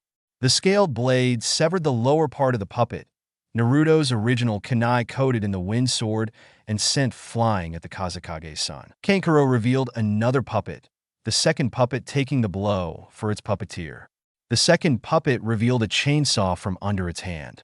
Charging at Naruto, with its red horns gleaming and double chainsaw hands spinning insanely quickly, the new puppet prepared to shred Naruto to pieces, the first puppet closing in from behind. Just as the puppets were about to close in on him, Naruto swiftly performed a substitution jutsu, replacing his original body with Kankuro's. The Sunigakure Genin swore loudly, stopping both of his puppets midway.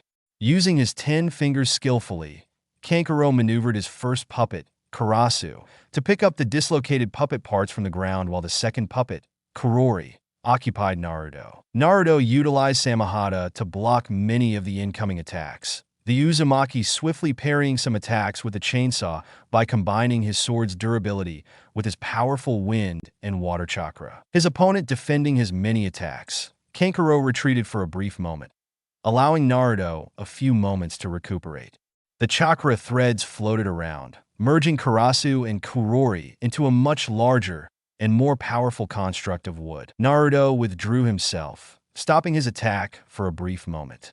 The Kirigakure shinobi weaved multiple hand seals, calling out the name of his technique to concentrate his chakra. Wind style, pressure damage. Much to everyone's surprise, Naruto launched a huge blast of wind chakra at Kankuro and his puppet, swallowing up most of whatever was left of the landscape. Kankuro huffed and puffed, recovering from the attack. The genin re-emerged from the hole that Shikamaru had created and some of the other contestants had utilized, before picking up the remains of his puppets. Damn it, give up. It was Naruto's turn to persuade his opponent to forfeit, Naruto slowly closing in on the vulnerable Kankuro.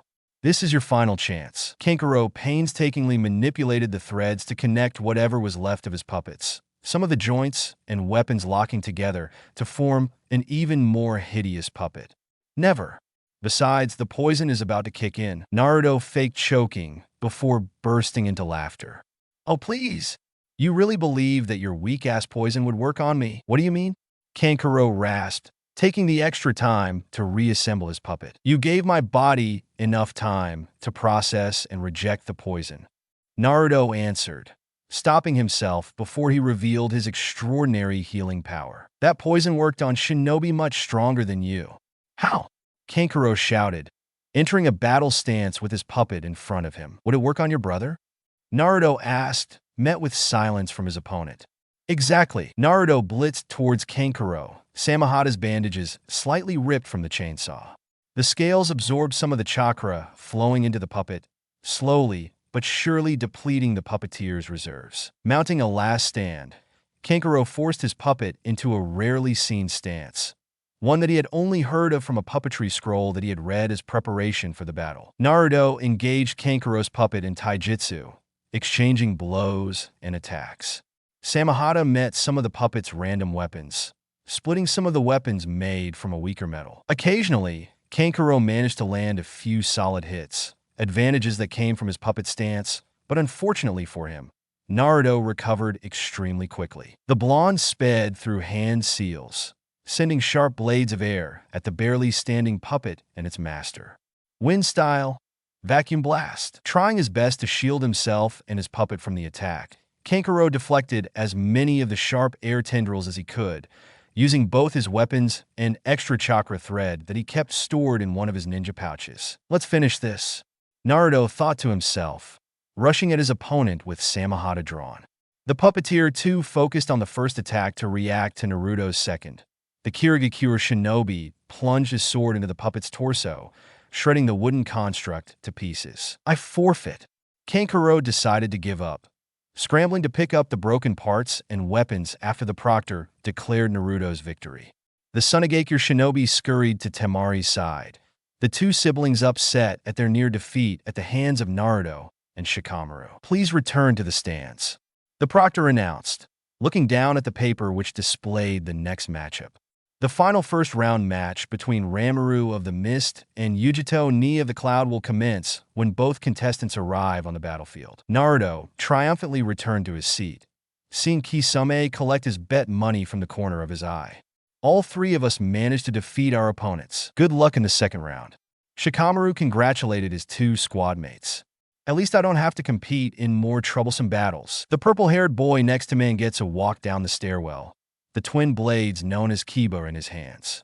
Ranmaru sent a small amount of his lightning chakra into his swords, the twin lightning swords crackling with electricity. Ranmaru waiting alone in the battlefield, the proctor prepared to disqualify Yujito for late arrival, his mouth about to open before a huge tentacle appeared in midair. Duh.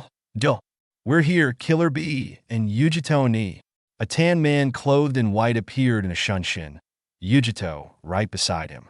All of the Kumobikure shinobi in the arena rolled their eyes at Killer Bee's antics. Yujito, arriving in the arena with a sword in hand. Battle begin!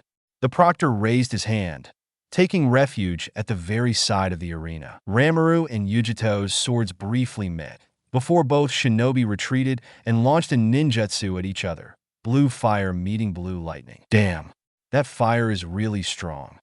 Ranmaru determined, as the fire swallowed up his basic lightning, a small ember of Yujito's special blue flames flickering in the center of the arena. Using a technique she had learned during her 1-month training under Killer Bee, a chakra beast shaped like a mouse emerged from Yujito's mouth, the rat containing flammable chakra. An explosion erupted throughout the arena, blue fire spreading everywhere from the collision of the chakra beast and the remnants of the first flaming attack. Ranmaru swiftly dodged the firestorm, raising Kiba up in the air to deliver an attack of his own. Tall bolts of lightning came down from the sky, striking all over the arena. Shoot! Yujito cursed, barely dodging one of the numerous bolts emerging from Ranmaru's attack. The lightning fought against the fire, neither side caving in until both the lightning and the flames dissipated, the even amount of chakra canceling each other out. Taking the chance, Ranmaru made his way over to Yujito's position, throwing one of his swords at the kunoichi and using his other to attack the way that Yujito was dodging. Much to Ranmaru's surprise, the Kumobikure shinobi caught the initial blade midair, flicking it into her hand and preparing to use it to combat its original wielder. The purple-haired boy swore, conjuring a bolt of lightning from his original sword to hit Yujito. This time, the bolt barely made contact, slightly shocking Yujito's sword arm and causing her to drop Kiba. The Kirigakure shinobi swooped in to reclaim his weapon, picking up Kiba. Unfortunately, Yujito's other sword stabbed down towards Ranmaru's body, the seven swordsmen slightly impaled by the hit. Ranmaru coughed up blood, before his eyes turned blood red, and he prepared for an encore. Yujito's world slowly became more and more foggy, as a Jinjutsu has cast on her. Fortunately for the Jinchuriki, her tailed beast broke her out of her trance, allowing her to pinpoint Ranmaru's exact location. The red-eyed boy berated himself for allowing his target to break out of the powerful Jinjutsu, deciding to stop wasting chakra by keeping his Kekkei Jinkai active. With one pose and a half-ram seal, a thick mist spread throughout the arena, obscuring the view of any shinobi who didn't know the silent killing, the signature assassination method utilized by Kirigakure shinobi. Deciding to counter the water release attack with her superior fire release, Yujito spit out a large blue flame, some of the mist evaporating from the sheer heat the fire emitted.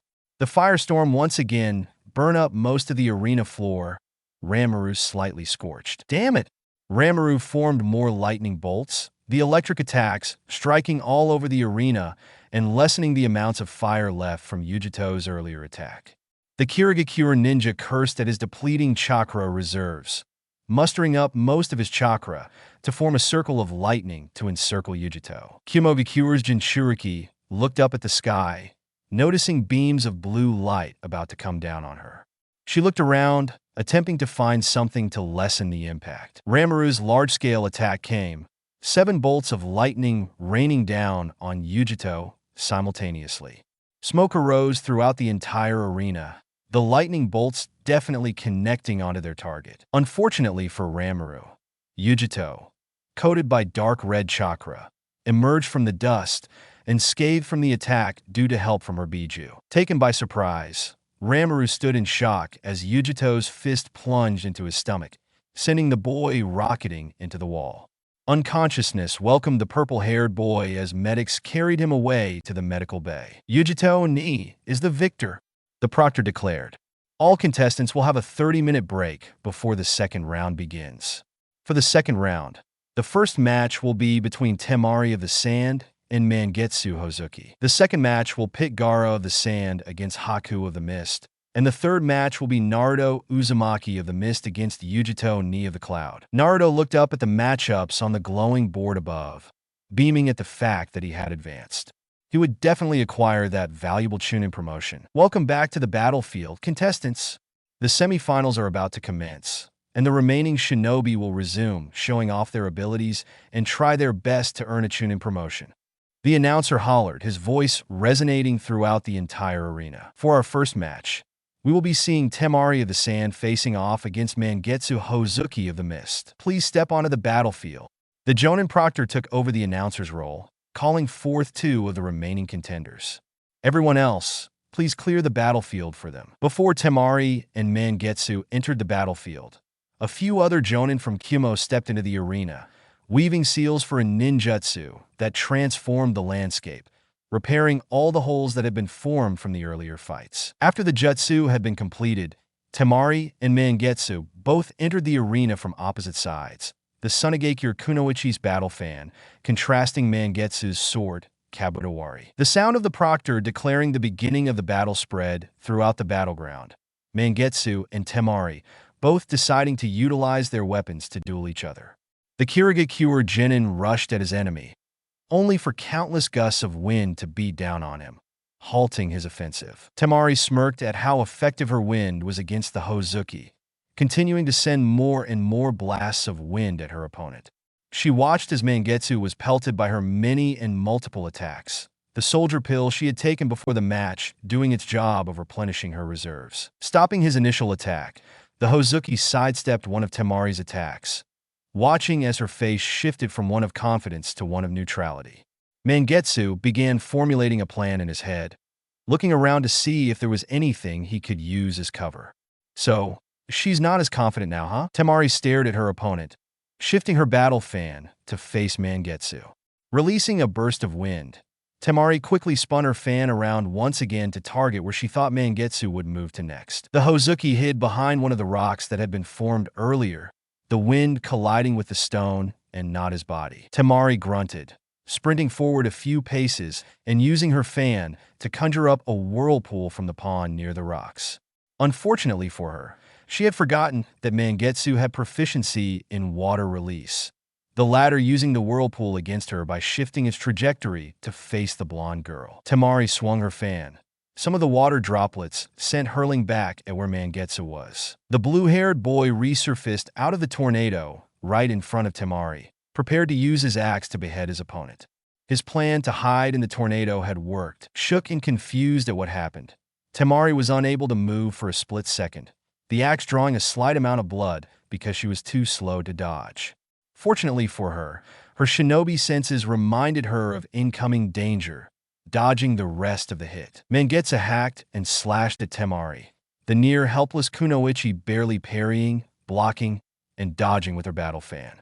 The fan slowly began to dent, the force of both Shikamaru's sword from the first match and Mangetsu's blade chipping away at the integrity of the metal. Temari swiftly summoned her weasel, the ninja animal appearing out of nowhere and beginning to combat Mangetsu. The weasel's sickle barely holding out against the vastly superior Kabutowari, Mangetsu began to push and pressure his opponent. Mangetsu kept up the tempo, resuming his barrage of axe and hammer strikes and creative taijutsu kenjutsu attacks. Helpless and unable to defend, Temari tried her best to resume fighting, utilizing most of the tools in her arsenal to keep the battle going. Unfortunately for her, Mangetsu's consistent pressure and offensives managed to tip the scale of the battle in his favor. Mangetsu used both his hands to block off Temari's summit's escape route, throwing it away with his axe like how a butcher discarded of unused meat as he closed in on his prey. One axe strike and another hammer hit connected with the wind release user's fan, the ninja tool denting and cracks emerging throughout the metal. Temari's hand went up into the air, her fan colliding with the ground with a clang. Before the proctor could answer her request, Mangetsu's axe swiftly lopped off the Kunoichi's head, the corpse landing on the ground. Kankuro's cries resonated from the stands as Mangetsu was declared the winner, the puppeteer scurrying to pick up the remains of his sibling as well as her battle fan. Up in the Kage booth, a pleased-looking Mei looked down at the arena floor, watching as Mangetsu exited the battleground. The Kazekage shot Mei a dark look, seeing as his child had been slaughtered mercilessly. But the Mizukage just shrugged, reminding the ruler of Suna that in the Chunin exams, killing was allowed. The Reikage kept his arms crossed, not taking any sides. Although Yujito had made it to the semifinals, the rest of his shinobi had not, slightly disappointing him. Right now, he had entered a bet with Mei that Yujito would win over Naruto, the other Kage also having faith in her own shinobi. The old but experienced Hokage thought back at the moment when the daimyo had stubbornly rejected his request for a war against Kirigakure after his letter had not worked, the feudal lord only settling on sanctions on the land of water. He sighed, missing his surrogate grandson and fantasizing about the potential Naruto would have had as a Konoha shinobi, with the shadow clone jutsu under the defected shinobi's belt. If only he hadn't left that fateful night. Regardless, Hiruzen Sarutobi knew that all he could do was wait, knowing that Jiraiya and Danzo were doing the best they could and waiting on an excuse to declare a war on Kirigakure and recover their lost treasures. Eventually, they would be ready. He would personally make sure of it. Good luck, Haku. Naruto encouraged his teammate. But that Gaara guy is strong. You need to make sure you don't touch even a single speck of sand, and you always have an escape route out of his sand coffins. Got it? Haku nodded, the Kirigakure Kunoichi walking down the steps onto the battlefield. The ice user arrived onto where she was about to combat Gaara, the redhead glaring at the Kirigakure Kunoichi, leaking bloodlust from the residual chakra that rested around him. Begin! The proctor quickly announced the beginning of the round, moving backwards to allow the contestant space to fight. Stationary, Gaara's sand shifted around, attempting to ensnare Haku in a sand coffin and slaughter her. However, Gaara's opponent shuffled around the battlefield, dodging Gaara's many attacks. The Sunagakure shinobi's shifting hands manipulated the many grains of sand that were sent wave after wave at Haku, sometimes forming a huge gathering of sand on the ground to target Haku. Throwing a water jutsu into the fray to wet some of the sand and allow her to use her Kekkei Genkai, the Kirigakure shinobi froze some of the sand that were coming too close for comfort, reversing them to be used as projectiles against Gaara. The Jinchuriki resumed his barrage of sand blasts and attempts to utilize his sand coffin on Haku, some of his attacks nearly making it through, but ending up frozen by the ice user's chakra. Suddenly, realization shook Haku like water, waking a sailor up in the middle of the night. Swiftly, she coated her own body with a small but thin sheet of ice chakra, rushing at Gaara with no holds barred. Haku's ice chakra froze the sand that Gaara was using to attack her, managing to land a hit on Gaara's sand armor. Gaara gritted his teeth in frustration, redirecting more of the sand to defend himself from Haku's barrage of attacks and replacing the wet grains of sand with dry, less freezable sand. The ice user returned her own counter, utilizing another water release ninjutsu to enable her to be able to freeze the sand. Molding her chakra into as wide of a blast as possible, Haku's water wave swept through Gaara's defenses, causing the Jinchuriki's face to grow more and more frustrated. Up in the stands, both of Haku's friends stared down at the battle ensuing below, pleasantly surprised at Haku's success at holding Gaara down. Gaara groaned, letting loose a tiny bit more of his own chakra, using his sand to create a funnel-like contraption. The Jinchuriki released a large burst of wind chakra through the contraption, stopping Haku's advances and sending her flying back into the wall. Haku grunted, resuming her offensive. Using Nuabari to skewer some of Gaara's sand weapons and freeze them, Haku sliced and pierced through most of Gaara's mid-range defenses. The Sunagakure shinobi once again groaned, releasing some more of his chakra into the atmosphere. More bloodlust spread throughout the arena, slowing Haku down. He sent more and more sand attacks at Haku, allowing all of them to converge on her from different angles. Beads of sweat rolled down Haku's forehead, the bloodlust and incoming attack temporarily immobilizing her. The sand bullets collided with her ice chakra coating, the first wave freezing, but Gaara's attacks came together, some more sand hitting the parts where she did not restore her ice chakra shield fast enough. Haku cursed as the sand drilled into her skin, infusing more ice chakra through her body to prevent Gaara from doing more damage. A bloodthirsty lick of his lips appeared on Gaara's face, the Sunagakure shinobi baring his fangs and preparing to release an onslaught upon Haku. The Kirigakure shinobi tried her best to stay alive and defeat her enemy, creating ice shields everywhere. Her chakra was quickly sapped from her body. Continued usage of the ice chakra shield and water jutsu, as well as her ice jutsu, depleting her reserves slowly but surely. Gaara's unrelenting attacks forced out more responses from Haku, the Kunoichi utilizing her ice shields to block more attacks and forming a barrage of mirrors around Gaara. Unfortunately for her, she had already shown off the technique with multiple mirrors in an earlier match, Gaara creating a thick sphere of sand for himself to rest in.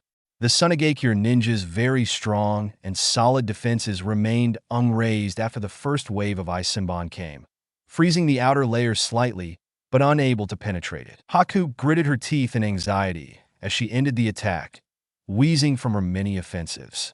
She forced a soldier pill down her throat, foreign chakra flowing throughout her body and replenishing her with energy. Taking advantage of Haku's momentary pause, Gaara sent an entire wave of sand at Haku, the ice release user slightly too slow to react.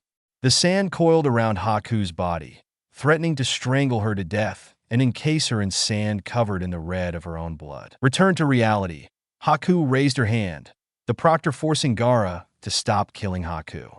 I forfeit the match. A few other proctors rushed down to stop Gaara from killing the Kirigakure Kunoichi, only for the sand surrounding Haku to shift to the proctors. Gaara redirected his sand to the proctors, nearly killing one before the others temporarily restrained him. Haku stepped out of the arena through a mirror she had just created, escaping up into the bleachers and looking down at Gaara's attempts to kill the proctors before a wave of golden dust appeared from the Kage booth, stopping the Sunigakure shinobi's attempts to murder the Kumogakure Jonin. As the proctors, with the assistance of the gold dust that the Yondaime Kazekage was manipulating, dragged the struggling Gaara away, the announcer prepared the next match. Naruto, Uzumaki, and Yujito Ni, please come down to the battleground in 1 minute. All right, it's my turn. Naruto waved at his teammates, jogging down the stairwell and stepping onto the corridor. I'm going to become a Chunin Databayo. Naruto's feet made contact with the battlefield, Samehada out in his hand. He stared down his opponent, both hosts of tailed beasts ready to brawl. Begin! The proctor swiftly cleared the arena for the two shinobi, both shinobi charging at each other. Samehada met one of Yujito's vibrato swords, Naruto and Yujito dealing blows to each other at a remarkably fast pace. Metal clashed with scales, both weapons continuously connecting to each other and protecting their owners at the same time. Yujito gritted her teeth at her inability to touch Naruto, Naruto also unable to make contact with her. As their blades met again, Yujito thrust her other fist out towards Naruto's stomach, claws protruding from her wrist to attempt and pierce through Naruto. The Uzumaki quickly spun out of danger, capitalizing on Yujito, moving her left arm by redirecting Samehada towards Yujito's open right side, blocking the vibrato sword by kicking it away as he attempted to use Samehada to siphon more of Yujito's chakra. Kumogakure's Jinchuriki redirected her left arm, taking the blow as her wounds slowly regenerated through the help of her tailed beast. Naruto bit his lip in frustration, his attack failing to deal much damage. His opponent's recovery rate was only slightly behind him, a problem that needed to be addressed. Naruto harnessed some of the chakra his last attack had stolen from Yujito, channeling the chakra to his legs and sweeping Yujito's feet. The sudden leg attack swept the Jinchuriki onto the floor, Yujito falling to the ground. Naruto jumped forward with Samehada, preparing to stab the Sharkskin sword into his opponent's chakra circulatory system. Unfortunately for the Kirigakure shinobi, Yujito's cat-like reflexes kicked in, the Kunoichi getting on all fours and moving away from Naruto to avoid being killed by the other blonde's powerful Kenjutsu strike. Yujito leapt back multiple times in succession in an attempt to create distance, launching blue fireballs at Naruto when the wielder of Samehada tried to close the distance. Damn it, those fireballs are really annoying. Naruto inwardly cursed, knowing that one of his chakra natures was rendered invalid. And those fireballs normally evaporate all the water that her previous opponents used against her. The Kumogakure Kunoichi grinned when she realized that Naruto had stopped trying to come close and engage her in Kenjutsu, knowing that the Uzumaki would eventually overpower her when it came to Kenjutsu and Taijutsu when she wasn't borrowing the two tails as chakra. Naruto spun through hand seals, preparing an attack on Yujito.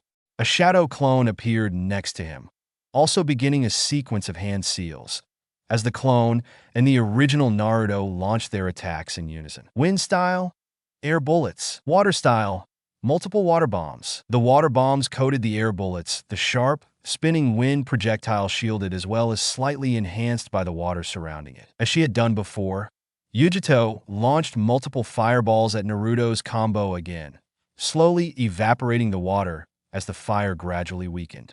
Naruto smirked at the success of his attack as one of the air bullets struck Yujito's right arm, causing her to drop her vibrato sword. Unfortunately for the Uzumaki, one of Yujito's fireballs had struck one of his air bullets, and his arm heated up from the fireball's collision. Naruto swiftly discarded his outer jacket, revealing a shirt with no sleeves and seals inscribed throughout his two arms. He pushed chakra through some of the seals, sending a volley of kunai attached to homemade explosive tags towards all directions. The blonde formed a familiar hand sign as the amount of kunai multiplied. Yujito swore, asking her prisoner for a slight amount of chakra. The two tails obliged. Yujito pushed the fresh, demonic chakra into her legs, springing as high as she could. Some of the explosions grazed Yujito's lower body, her vitals safe and sound from her enhanced jump. Naruto reassessed the situation, not pleased nor displeased at his somewhat wasted but somewhat effective attack. The Uzumaki released an army of shadow clones from his chakra reserves, sending the army towards his opponent from both above and from all sides. Yujito launched a wave of lightning at the incoming clones, the electricity traveling from one clone to the next and dispelling more than 10 at once. More of her prisoner's chakra came leaking out, but much to her surprise, Naruto was not fazed a single bit by the two tails' chakra. As the clones were hit, Naruto redirected the residue chakra to the surviving clones, increasing their durability. After a few more waves of clones were cleared out by Yujito, Naruto recalled his army back to him. Only around 50 clones left standing. As Yujito slowly began to pant from the excessive amount of continuous attacks she had launched, Naruto weaved a half-ram seal. The kunoichi's body began to light on fire, explosive tags detonating in order and lighting part of her ablaze. Yujito and the two tails released the demonic chakra from her chakra points. Some of the fire extinguished, but unfortunately some of her clothing and skin was left charred from Naruto's attack. Naruto gasped as he saw the red chakra coating his opponent, quickly dispelling his clones and allowing his chakra to rush back to him. The Uzumaki willed himself into his mindscape for a brief moment, arriving at the very same sewer that he had gone to meet his tenant. "Stupid fox! Wake up!" Naruto shouted from inside his mind, ready to call upon his tailed beast. "So, you need help, huh? You aren't in a life-and-death situation, puny human, so why would I help?" The Nine Tails boomed, his thick voice radiating both danger, experience, and arrogance. "Look through my eyes," Naruto commanded. Slightly curious to see what his host was fighting, the Nine Tails harnessed his host's senses, peering through Naruto's eyeballs to witness the fight going on. "So, it's that irritating cat. Very well, I will help you, but only because I can beat Matatabi up." "Who even is Matatabi, and how do you know my opponent?" Naruto asked, but he was ejected from his mindscape by the tailed beast. Naruto shrugged off the thought quickly, refocusing his attention on Yujito. Adrenaline raced through Naruto's veins as his prisoner's chakra came flooding in, the red chakra coating his entire body.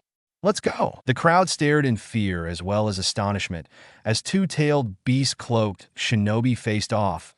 Massive amounts of killing intent radiated from both of the shinobi. "You also have a tenant?"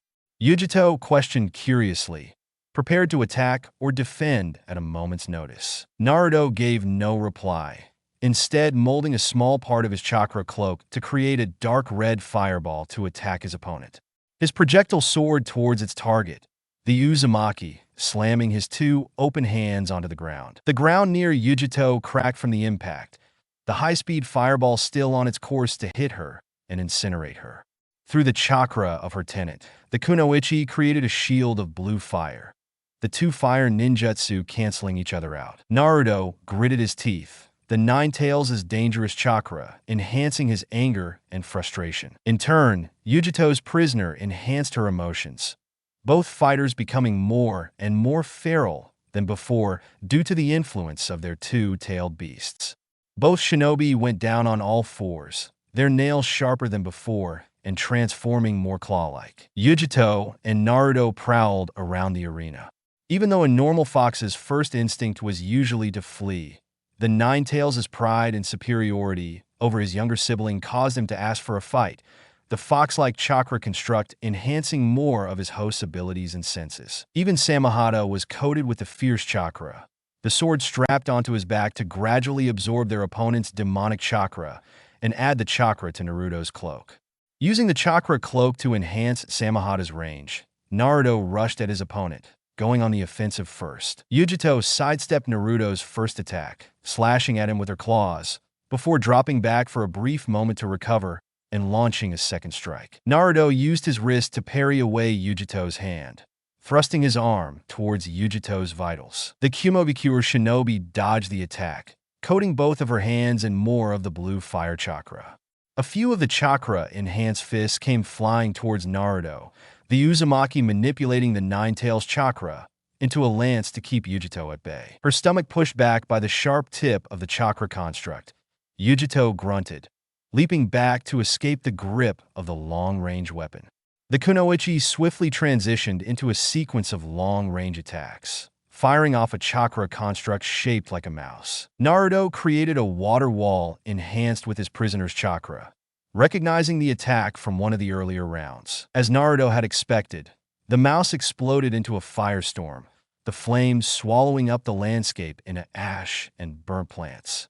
The fire also evaporated most of the water in the arena, only Naruto's Ninetales enhanced water wall remaining standing. Sweat rolled down Naruto's forehead from the intensity of the fire, most of the audience going through something similar but more harsh than Naruto's reaction. After all, the Uzumaki was more accustomed to the heat than the spectators observing from the bleachers. Yujito grinned at the small amount of success she had with the attack, not feeling her chakra slowly draining from Samehada's enhancements from the Ninetales' chakra. Naruto prepared another offensive, launching a water bomb shaped like a shark towards his enemy. Just as he predicted, Yujito countered his attack with a lightning release attack, the electricity merging with the water and allowing her to get out of the way in time. The shark bomb collided with the wall, exploding into multiple waves that gushed all over the arena, putting out some of the flames from the firestorm that Yujito had created. As Naruto's sword's extension sapped away more and more chakra from his opponent, Naruto shaped more of his Ninetales chakra into tendrils of energy, prepared to lash out and continuously strike Yujito. The host of the Two Tails sidestepped and tried her hardest to dodge, knowing that if even one of the tendrils collided with her, the results would not be pleasant. Fortunately for the Kirigakure shinobi, a few of Naruto's Ninetales chakra whips connected, latching on and quickly sucking away some more of Kirigakure Jinchuriki's chakra. Yujito's face morphed into one of frustration as more and more of her chakra was slowly siphoned away, the blonde trying her best to remove Naruto's chakra whips. Finally, Yujito caught on to Naruto's plan. So, the blade absorbs chakra.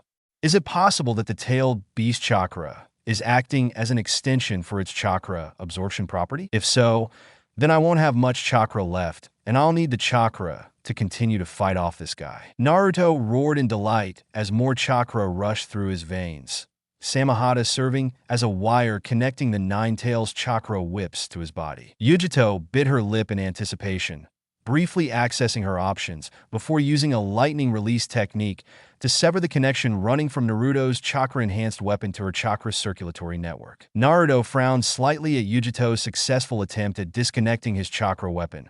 Only small drops of chakra flowing into his system, opposed to a huge waterfall of the Two Tails and Yujito's own chakra. The Kirigakure shinobi's eyes drooped, realizing that not much of her options resulted in a good outcome. Her chakra was slowly depleting from Naruto's continuous chakra absorption ability, as well as her usage of high chakra cost ninjutsu, not having Uzumaki genes to support her. Naruto unleashed another attack on his enemy, more of Yujito's chakra rushing into his body. Maniacally grinning, Naruto rushed at the weakened Yujito himself, firing off a barrage of air bullets. Realizing Naruto's mistake, Yujito capitalized upon it, sending a fireball to absorb the wind. Seeing his opponent's counter, Naruto noticed his error cursing before sending more of the nine tails as chakra constructs at his enemy to take away more of Yujito's chakra. Yujito's eyes suddenly looked determined, the host of Matatabi summoning more chakra towards her lungs. Slowly, the blonde's knees began to wobble from the usage of chakra, but she pushed on, channeling her chakra up her throat and into her mouth. Naruto widened his eyes, attempting to escape Yujito's newfound attack, but it was too late. A dark blue fire erupted from the mouth of the Jinchuriki, burning up everything in its path. The Kirigakure shinobi put up a water wall, but all it did was soften the impact. As the smoke cleared, the bodies of both Yujito and Naruto lay unconscious on the ground. The match had ended in a draw. Naruto drew more kanji on his scroll, practicing the basic strokes of the new seal he was learning. Having already completed two of the barest basics, the storage seal and explosive seal, Naruto was now learning slightly more complex ones. Only 1 month had passed since the Chunin exams, during which all of the new swordsmen procured a promotion from Mei, but Naruto was still a long way from being a Fuinjutsu master. Naruto sighed, thinking back to his training plan. He still needed to learn more seals, refine his already present skills, and develop his kenjutsu and chakra control before he could resume working on ninjutsu. The Uzumaki had quite the repertoire for a recently promoted Chunin, even for one of the 7 swordsmen of the mist as well as host of the Nine Tails. Samehada's wielder brushed up on the final strokes of his current project, infusing a slight bit of his chakra into the seal and testing to see if it worked. Much to his disappointment, nothing happened, the boy taking a new scroll and trying again. As the seconds ticked past, boredom slowly trickled into Naruto's mind drop after drop, frustration growing like a watered seed buried in fertile soil under the sun. Unable to take the exasperation anymore, Naruto let out a roar of anger, stressed at his failure to perform the seal properly after many tries. As if the event had been planned out by an all-powerful being, Kisame stepped into the room just as Naruto had finished venting his rage, hearing Naruto's cry of frustration at the difficulty of the seal. Even though Naruto was an Uzumaki, talent was incapable of successfully performing everything, and most things also required hard work and trial and error. Kid, Mizukage-sama wants to see you. Besides, whatever she has planned will probably relieve your stress, because you seriously need to take a break. Kisame informed his student, grinning like he usually did. All right, Naruto responded, gritting his teeth intensely in an attempt to contain himself from entering an outburst. The two entered into the Mizukage's office, where a handful of the other swordsmen from both generations were waiting. Naruto and his master took their places, standing as they awaited the arrival of the last 2 groups of swordsmen. As Suigetsu and Shikamaru filed into the room, Mei began delivering the news of the group's next move, informing them about their destination. I have decided to send you 7 on a training trip, as well as functioning as my bodyguards. This will give you experience in guarding the Mizukage, whoever it may be, and this trip will also be giving you a chance to improve your skills. Glances were traded and unsaid messages were shared throughout the room as each member processed Mei's revelation. We are going to the Land of Iron, where I will be engaging in diplomatic talk with their leader, and you will have a chance to witness excellent kenjutsu in action. The residents of the Land of Iron are samurai, where they only use the blade, so most samurai are highly skilled in the usage of a sword. Mei continued, you will be given a chance to spar with them and learn their trade, so that you will advance your kenjutsu skills and better fight with your sword. A period of extended silence spread throughout the room, and seeing that nobody was responding, Mei resumed speaking. Very well. We will be heading out in 5 days, so pack your bags and prepare yourself. After this trip, Kirigakure will emerge stronger than ever before. Mei finished inscribing a few characters onto a scroll, tying the scroll to the legs of a carrier pigeon. She quickly released it, allowing the bird to flap its wings and soar towards its destination, Kirigakure's agent in Konoha. Mei formed a clone of herself, leaving it in her place doing paperwork. The Mizukage quickly grabbed one of the ANBU masks on the shelf, donning it as well as a simple transformation, before darting out of the village. After all, she had to meet the agent soon and bring them back to the village as quickly as possible. And this task could not be compromised, so she would do it herself. The Mizukage, escorted by a few of her elite ANBU and accompanied by the new generation of the 7 swordsmen, trekked up the mountains, shaped like wolves, where the famously neutral nation of the Land of Iron was. Even though the nation of samurai alone was notoriously neutral and withdrawn from shinobi affairs, Mei knew that the samurai would not turn down a challenge, and that her swordsman would be given an opportunity to duel many of the samurai while she engaged in diplomatic talk, attempting to gain favors from the Land of Iron in the event of a conflict. After all, taking Konoha's Jinchuriki was sure to raise flags, and the Water Daimyo's skillful negotiations with the Fire Daimyo was thwarting Konoha's attempts at declaring war for now. However, the negotiations could only stall the war for so long, and with the third Hokage taking a more active role in the village affairs since the Chunin exams, according to the report she had gotten earlier from her spy, who was now accompanying the group as a member of the Ambu Guard. Anyways, Kirigakure had to bolster their forces fast, because even though their military was much stronger than before, Konoha had a lot of manpower, and some of the world's most powerful fighters, such as the two loyal members of the Sannin, the third Hokage, and Kakashi Hitaki, battled for the sake of Konoha. Politically, each step had to be taken carefully, with both the benefits and consequences weighed thoroughly beforehand. As such, this trip to the Land of Iron was a big risk if news were to arise of it. But it was a calculated one, and the benefits outweighed the consequences. Mei sincerely hoped that she was making the right choice.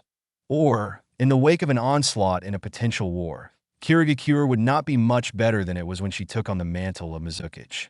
Even if they managed to win with many casualties and fatalities, the other nations would swoop in to finish off both Kirigakure and Konoha. Regardless, the Mizukage turned her attention back to her subordinates. As the group neared the entrance to the Land of Iron, snow relentlessly fell from the sky, coating the ground in a thick layer of white. The trip was a hard one for sure, with the vast differences of weather in Kirigakure and the treacherous peaks of the Land of Iron taking its toll on most of the ninja. A few more minutes of hiking flew by, the group still requiring quite a bit of time to reach the near entrance, with the unpleasant weather delaying them for quite a while. Finally, the Mizukage party approached the gates of the Land of Iron, the doors contrasting that of the other shinobi villages sharply. That was to be expected, though, as the samurai had a very different culture than that of the shinobi. The guards at the door shouted at Mei to halt and allow them to check the bodies of everyone for hidden weapons and illegal items. But much to the chagrin of the samurai, the Ambu stunned the guards with their eyesight, Kirigakure's forces marching towards the stronghold where Mifune was located. The group neared the diplomatic office of the Land of Iron, met by a few samurai gesturing for them to enter after them. Everybody walked in silence, nobody daring to say a word. Welcome to the Land of Iron, diplomatic party from Kirigakure.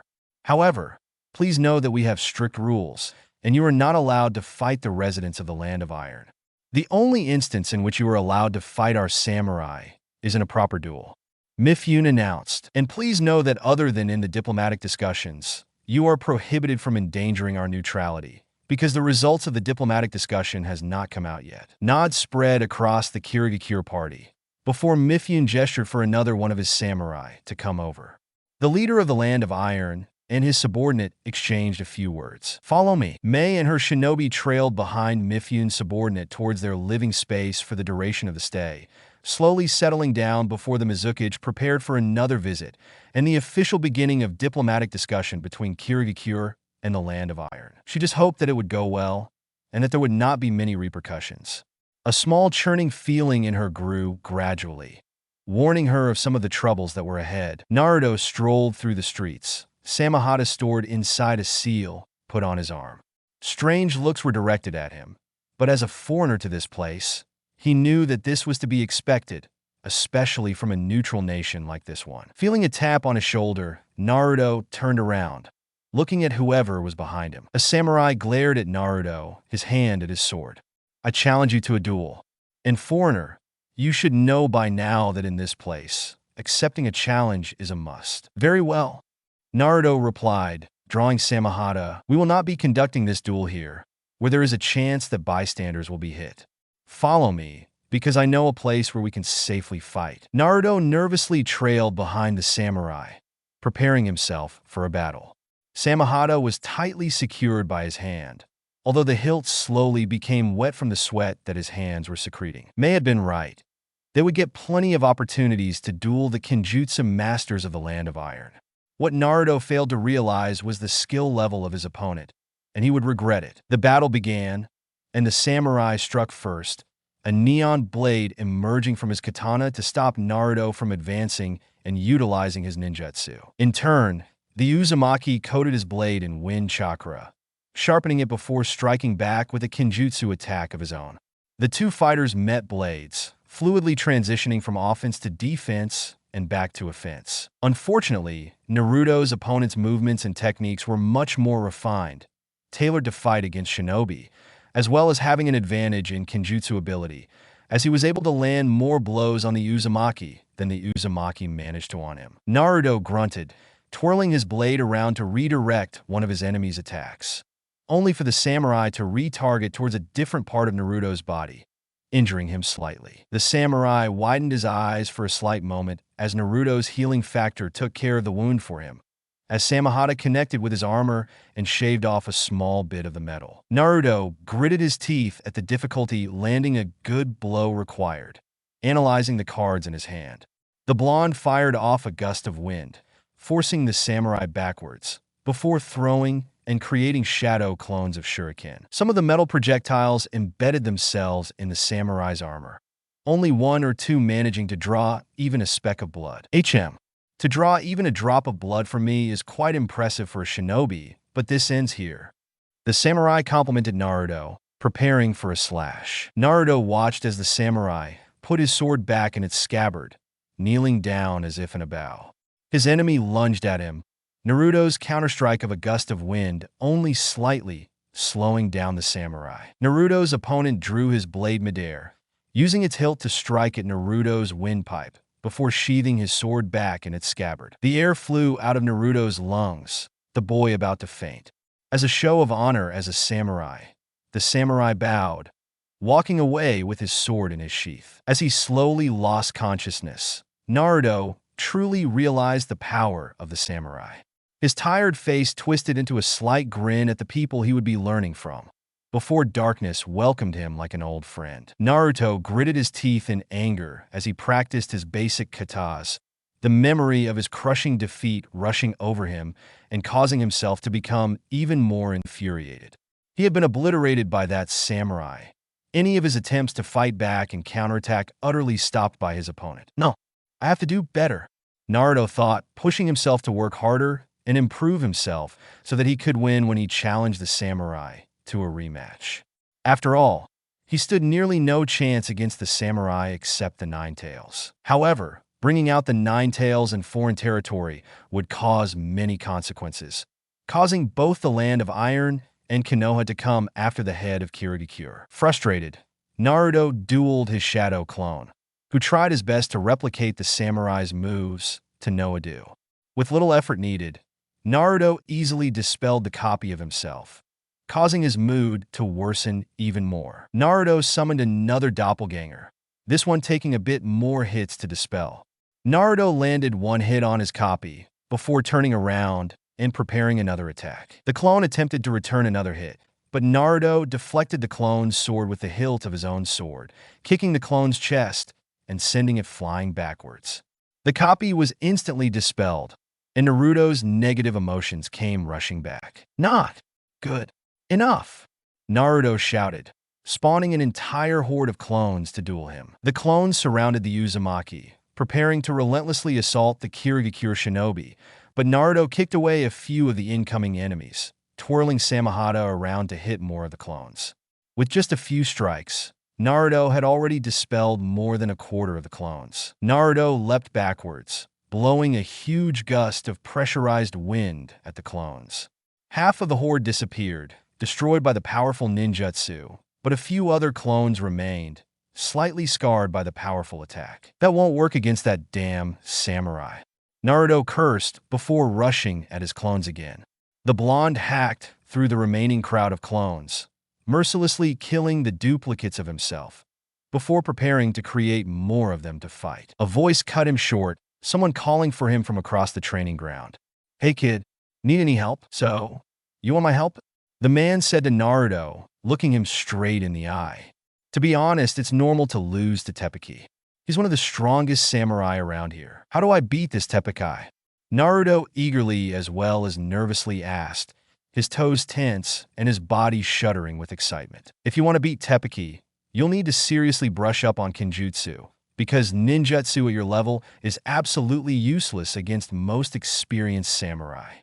The man added, and for that, your sensei is not strong enough to refine your Kenjutsu to such a level. After all, the only reason he is able to defeat us is because of his absurdly powerful overall skills. You know my sensei?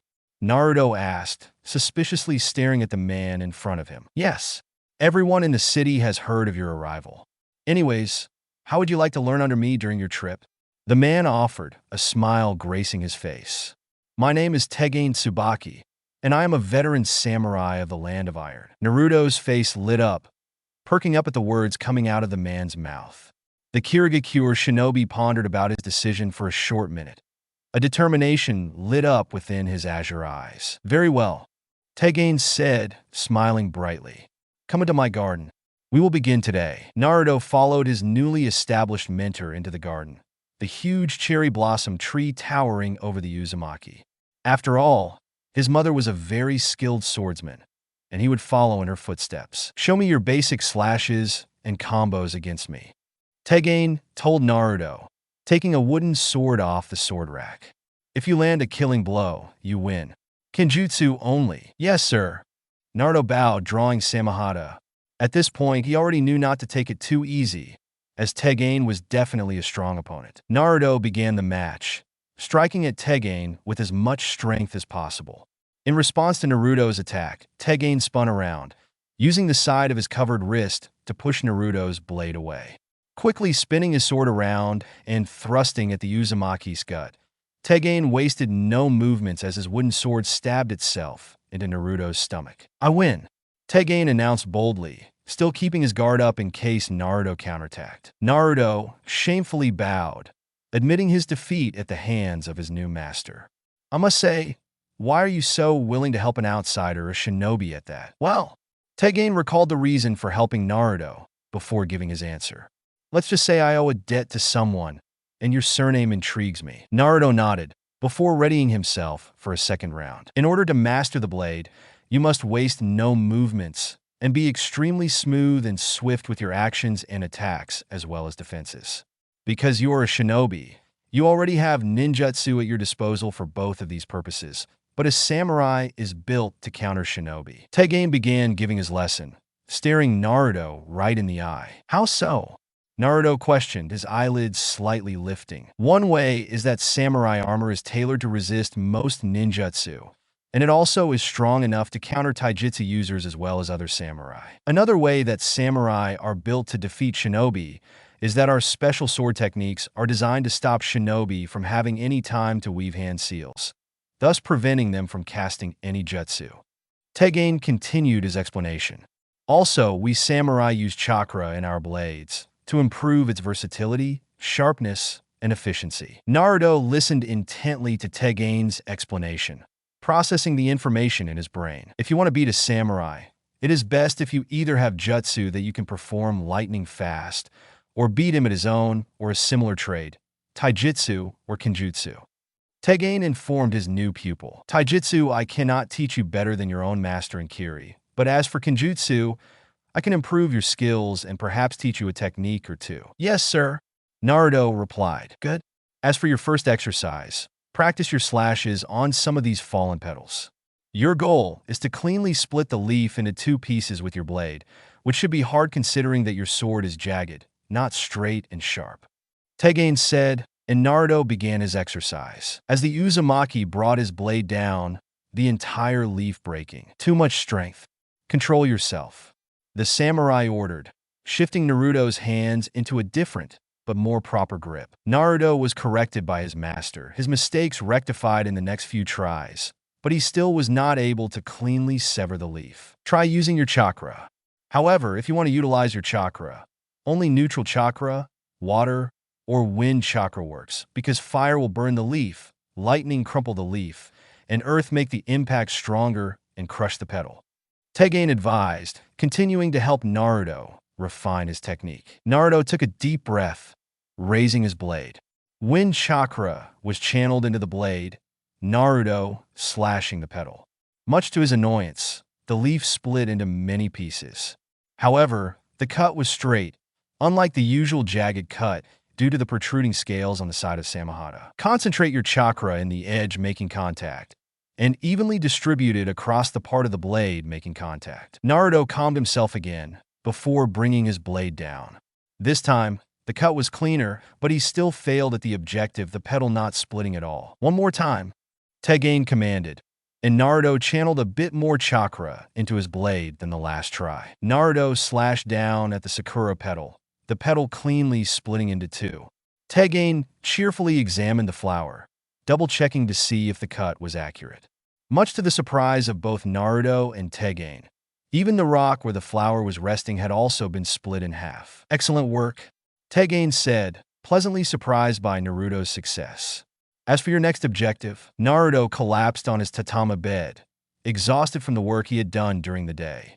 The training with Tegane had been much more fruitful than training by himself, and he finally had the opportunity to advance his kenjutsu. Mei definitely wasn't lying when she said that the trip to the Land of Iron would be very useful. Naruto's placed his hands on his head in a resting position, staring wishfully at the ceiling as he reflected about the different skills he had practiced throughout the day, such as the concentration of his chakra into the blade to get a clean and focused cut. The world and principles of a samurai were vastly different than that of a shinobi, but both were interesting in their own way. Naruto, lost in thought, slowly drifted away to sleep, ready for whatever tomorrow would bring. His fighting style slowly evolving, Naruto's visit to the Land of Iron was bound to have a huge impact on the outcomes of the battles to come. The mountains surrounding the Land of Iron stood as tall as ever, the sun shining from above. The falling leaves danced around until they collided with the ground, the vibrant colors of fall clearly showing. Snow drifted down onto the ground, small piles of snow forming, while a large amount was present outside the settlement. Naruto sprinted towards his teacher's home, panting as he weaved through the small amount of people up in the morning to arrive as early as possible to get as much training as possible. The negotiations had gone on for a month, with Mei occasionally leaving for short intervals with her ANBU bodyguards. But finally, the Mizukage had announced that the discourse between the two settlements had concluded. That meant that Naruto only had these 3 days to defeat the samurai who had destroyed him on his first day, Teppiki. Opening the wide doors of Tegane's home, Naruto rushed into the training area with Samahata in his hand. Tegane-sensei, yes, the veteran samurai replied, contemplating what to say next. The diplomatic discussion ended. If I want to challenge Teppiki, I have to do it now, Naruto reported, gritting his teeth. Ichem? Very well, even though I already know that. However, I suggest that you prepare for one more day before challenging Teppiki for a rematch. Tegane replied, gesturing to the training ground. And after you finish your physical training, I will begin to teach you a new technique that will help you a lot in your rematch. Very well. Naruto nodded before entering his basic stance. Let us begin. Tegane nodded before closing the doors of the dojo. And thus, Naruto began progress on the final skill that he would learn in the Land of Iron. As the doors to Teppiki's home swiveled open, Naruto bowed out of reverence, displaying his respect to the man who had defeated him with little to no difficulty. With one of Teppiki's retainers arriving to inquire of him, Naruto bowed once again, displaying his knowledge of samurai traditions. Halt, shinobi from the village of Kirigakure. What business do you have with my master, Teppiki-sama? The retainer asked, towering over the blonde-haired shinobi. I have come to challenge Teppiki, having trained up in the art of kenjutsu. Naruto replied, ensuring that every word he said did not come out to be offensive. I wish to engage in a duel with him. Much to Naruto's surprise, Teppiki himself walked out of the large manor, having seen him at the door. The retainer struggling to find a response, Teppiki replied for him, his voice resounding throughout the area. I see that you want a rematch after your overwhelming defeat. Well, I do not see why that would be a problem, as I had no trouble in our last skirmish at all. Confused as to why his master would accept a request from an opponent that Teppiki had already soundly beaten before, Teppiki's retainer attempted to discourage his master from accepting the challenge, only to be quickly shot down by Teppiki himself. Calm yourself, Tetsuya. I decide who I want to duel, and I believe that fighting this shinobi will be an intriguing experience, seeing as he claims to have trained up his skills." Teppeki smugly replied, itching for an interesting fight. The two samurai led Naruto into the house, bringing him to the battle area. With Teppeki's retainers gathering on the open field, sitting by the sidelines, Naruto and Teppeki readied themselves, with each of them having their dominant hand by the hilt of their blades. Both combatants faced each other, meeting eye to eye. As was customary for samurai in the Land of Iron, the two bowed as a sign of respect. As soon as Teppeki had his head facing downwards, the veteran samurai briefly unsheathed his blade, launching an extremely speedy slash towards Naruto's chest. Unexpectedly, the blonde took the attack head-on, his wounds quickly healing due to the assistance of the Nine Tails. Alarmed, Teppeki's eyes opened, realizing that just a singular attack would deal little to no damage. Naruto smirked, seeing that a change in his tactics also forced his opponent to swap his method of attack. The shinobi speedily cocked his head around, launching blades of wind at Teppeki. From his analysis of his last fight, as well as Tegain providing a point of reference for the fighting style of a samurai, Naruto determined that Teppeki would launch an attack to escape the range of his jutsu. He was correct. The samurai dashed towards Naruto, delivering a blow to his opponent as well as dashing out of the way. Much to his surprise, Naruto parried his attack with the now unsheathed Samehada.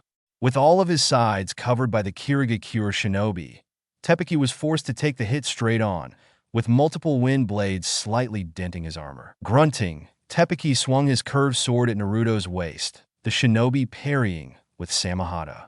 Teppeki launched a barrage of sword slashes in combination with piercing strikes, Naruto deflecting some of them with Samehada and taking others head-on. The samurai sighed, speedily establishing distance between the two. Coating his blade in chakra, Teppeki feinted an attack to Naruto's right, instead dashing left and delivering a powerful blow to his side. Blood spilled out of the wound, the crimson liquid staining the Naruto's clothing. Surprisingly, the wound took longer to close. A smirk graced Teppeki's face, having found a way to slow down Naruto's recovery rate. After all, he had learned many new tricks from his opponents, and the use of chakra was nothing foreign to him. Naruto grunted, reverting to his basic kenjutsu stance. With Samehada held in front of his head, Naruto prepared for the next blow, brushing off his opponent's previous attack. Naruto was met with a flurry of blows from the seasoned samurai, some of the blows connecting from the speed of the slashes managing to create multiple small openings. Cuts littered across Naruto's body, the chakra of the Nine Tails slowly healing up his wounds. Naruto quickly struck back, delivering multiple wind chakra enhanced blows to Teppeki's armor. The samurai leaped back, attempting to perform another Iato slash onto his opponent, only to be met by a slicing blade of wind chakra, halting his motion. Much to Naruto's surprise, Teppeki sliced through the wind chakra, diverting the chakra away. Naruto, temporarily shocked, Teppeki sheathed his sword, delivering a powerful blow with the samurai Iato technique, managing to deal quite a bit of damage to the blonde shinobi. Naruto clutched his chest, his free hand wielding Samehada in an attempt to stop his opponent from launching more attacks, to no avail. Capitalizing on the chance that Naruto's injury gave him, Teppeki unleashed an unrelenting assault, trying to deepen Naruto's wound and weaken the ninja even more. Although he failed to block most of the attacks, Naruto was able to defend his wound, allowing his prisoner's chakra to replenish his energy and continue healing him. With his previous injury no longer a liability, Naruto readied himself, intercepting one of Teppeki's attacks and launching more of his own. The two traded blows, with Teppeki possessing a slight advantage, while Naruto had more stamina and energy. Teppeki knew that if it came down to being a war of attrition, he would definitely lose. Noticing Naruto's mysterious source of power, Teppeki knew that he would have to finish the fight quickly, before Naruto had a chance to unleash it and defeat him. The samurai took a step back, pretending to launch another one of his quick draw slashes, forcing Naruto to take a defensive stance. Instead, Teppeki charged at Naruto with his blade drawn, trying to thrust his sword through Naruto's chest. Survival instinct saved Naruto. The boy swiveled out of the range of Teppeki's attack, attempting to shave off some of his opponent's flesh with his sword. The two swords met again, Samehada's scaly texture causing it to be slightly superior than Teppeki's standard katana.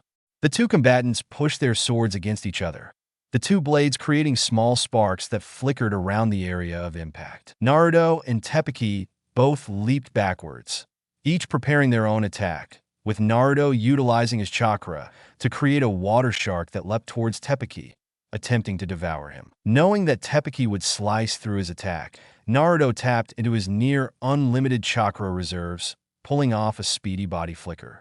In preparation for this battle, Naruto had decided to learn the resourceful ninjutsu, attempting to acquire an edge which would help him best Teppeki. The swordsman instead leaped out of the way before slashing through the chakra construct, Naruto teleporting to the incorrect location. The Uzumaki grinned and formed a familiar hand seal, creating dozens of shadow clones to help him battle his opponent. Teppeki quickly dashed throughout the horde of shadow clones, his blade streaking from one clone to the next. With Naruto's clones dispelled, Teppeki looked around in an attempt to locate his opponent, only for Naruto to have disappeared. A quick flash appeared behind Teppeki, Naruto slicing his opponent's back. Teppeki swiveled around to meet Naruto, but Naruto was already gone, reappearing in front of Teppeki. This time, however, Teppeki managed to meet Naruto's strike, his sword making contact with Samehada. He wouldn't let Naruto deal any more damage to him. Naruto quickly flickered away, heading to another angle to attack his opponent. Holding his blade out, Teppeki spun around in a circle, using his sword to halt Naruto's progress.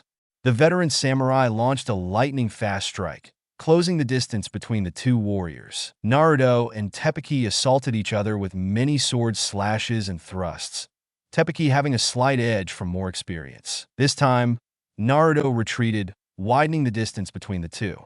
Spamming more shadow clones, Naruto and his doppelgangers launched a barrage of attacks, using the fact that he was the only one that was able to attack from a range to his advantage. Teppeki once again dodged many of Naruto's ninjutsu, attempting to close the distance and engage in a fistfight in which he would have an advantage. The samurai zipped between Naruto's clones, dispelling them with a few short strikes. Looking around for Naruto, Teppeki discovered that the blonde was nowhere to be seen, as a shadow loomed over his head. The samurai raised his katana to block. Naruto utilized gravity to give himself more of an advantage, sawing against his opponent's regular metal blade. Naruto smirked, small bits of metal falling to the ground. Spawning more of his clones to encircle Teppeki, Naruto pelted Teppeki with sword strikes. Teppeki performed another one of his spinning sword strikes, a technique that he was forced to create on the fly due to Naruto's unconventional and unique strategies. All of the clones were dispelled, leaving just the real Naruto. The Uzumaki charged his blade up with the sharpest wind chakra he could conjure, blitzing towards Teppeki. The two blades connected. The sound of metal breaking rang across the battlefield, with Teppeki's blade crumbling into pieces from Naruto's attacks. The Uzumaki grins, all of his sawing with Samehada shattering Teppeki's sword into countless pieces. Teppeki left astounded. Naruto finally lands a blow to Teppeki's armor, sending the samurai backwards. The samurai attempts to throw a punch at Naruto, only for the Uzumaki to deflect it with Samehada, shaving off part of Teppeki's glove. Realizing that he no longer had a chance, Teppeki began to surrender, his voice resonating across the area. "I no longer have a chance at victory. I admit defeat. Shinobi, you have managed to best me." Naruto grinned, before bowing to his opponent while thanking him for the match. With that, Naruto exited the area, ready to return to Kirigakure. There was one more night before Mei's party would return to their home village. Everyone sound asleep. Shikamaru snuck through the pitch-black house, heading towards the ANBU area. With Shibuki in hand, the shadow user prepared himself, sensing for any unknown chakra signatures. Confronted by Pig, Shikamaru grinned, leading Pig into an empty room. The Nara closed the door, lighting a candle with his blade. Pig unsheathed her tanto, ready to battle the seven swordsmen. Shikamaru's sly grin unnerved the ANBU agent. That only meant one thing, that Shikamaru had something planned. "I've sensed your chakra signature, and there was always something off about you," Shikamaru began, his voice the only thing that was able to be heard in the room. Pig stared straight at Shikamaru, her weapon still at the ready. "So, Pig," Shikamaru continued, "you aren't you? Thanks so much for watching. I hope you enjoyed exploring this what if with me. If you did, please consider leaving a like and subscribing for more videos like this. Your support truly makes a difference, and I'd love to hear your thoughts in the comments. Let me know what you'd like to see next. Until next time, take care and stay tuned for more.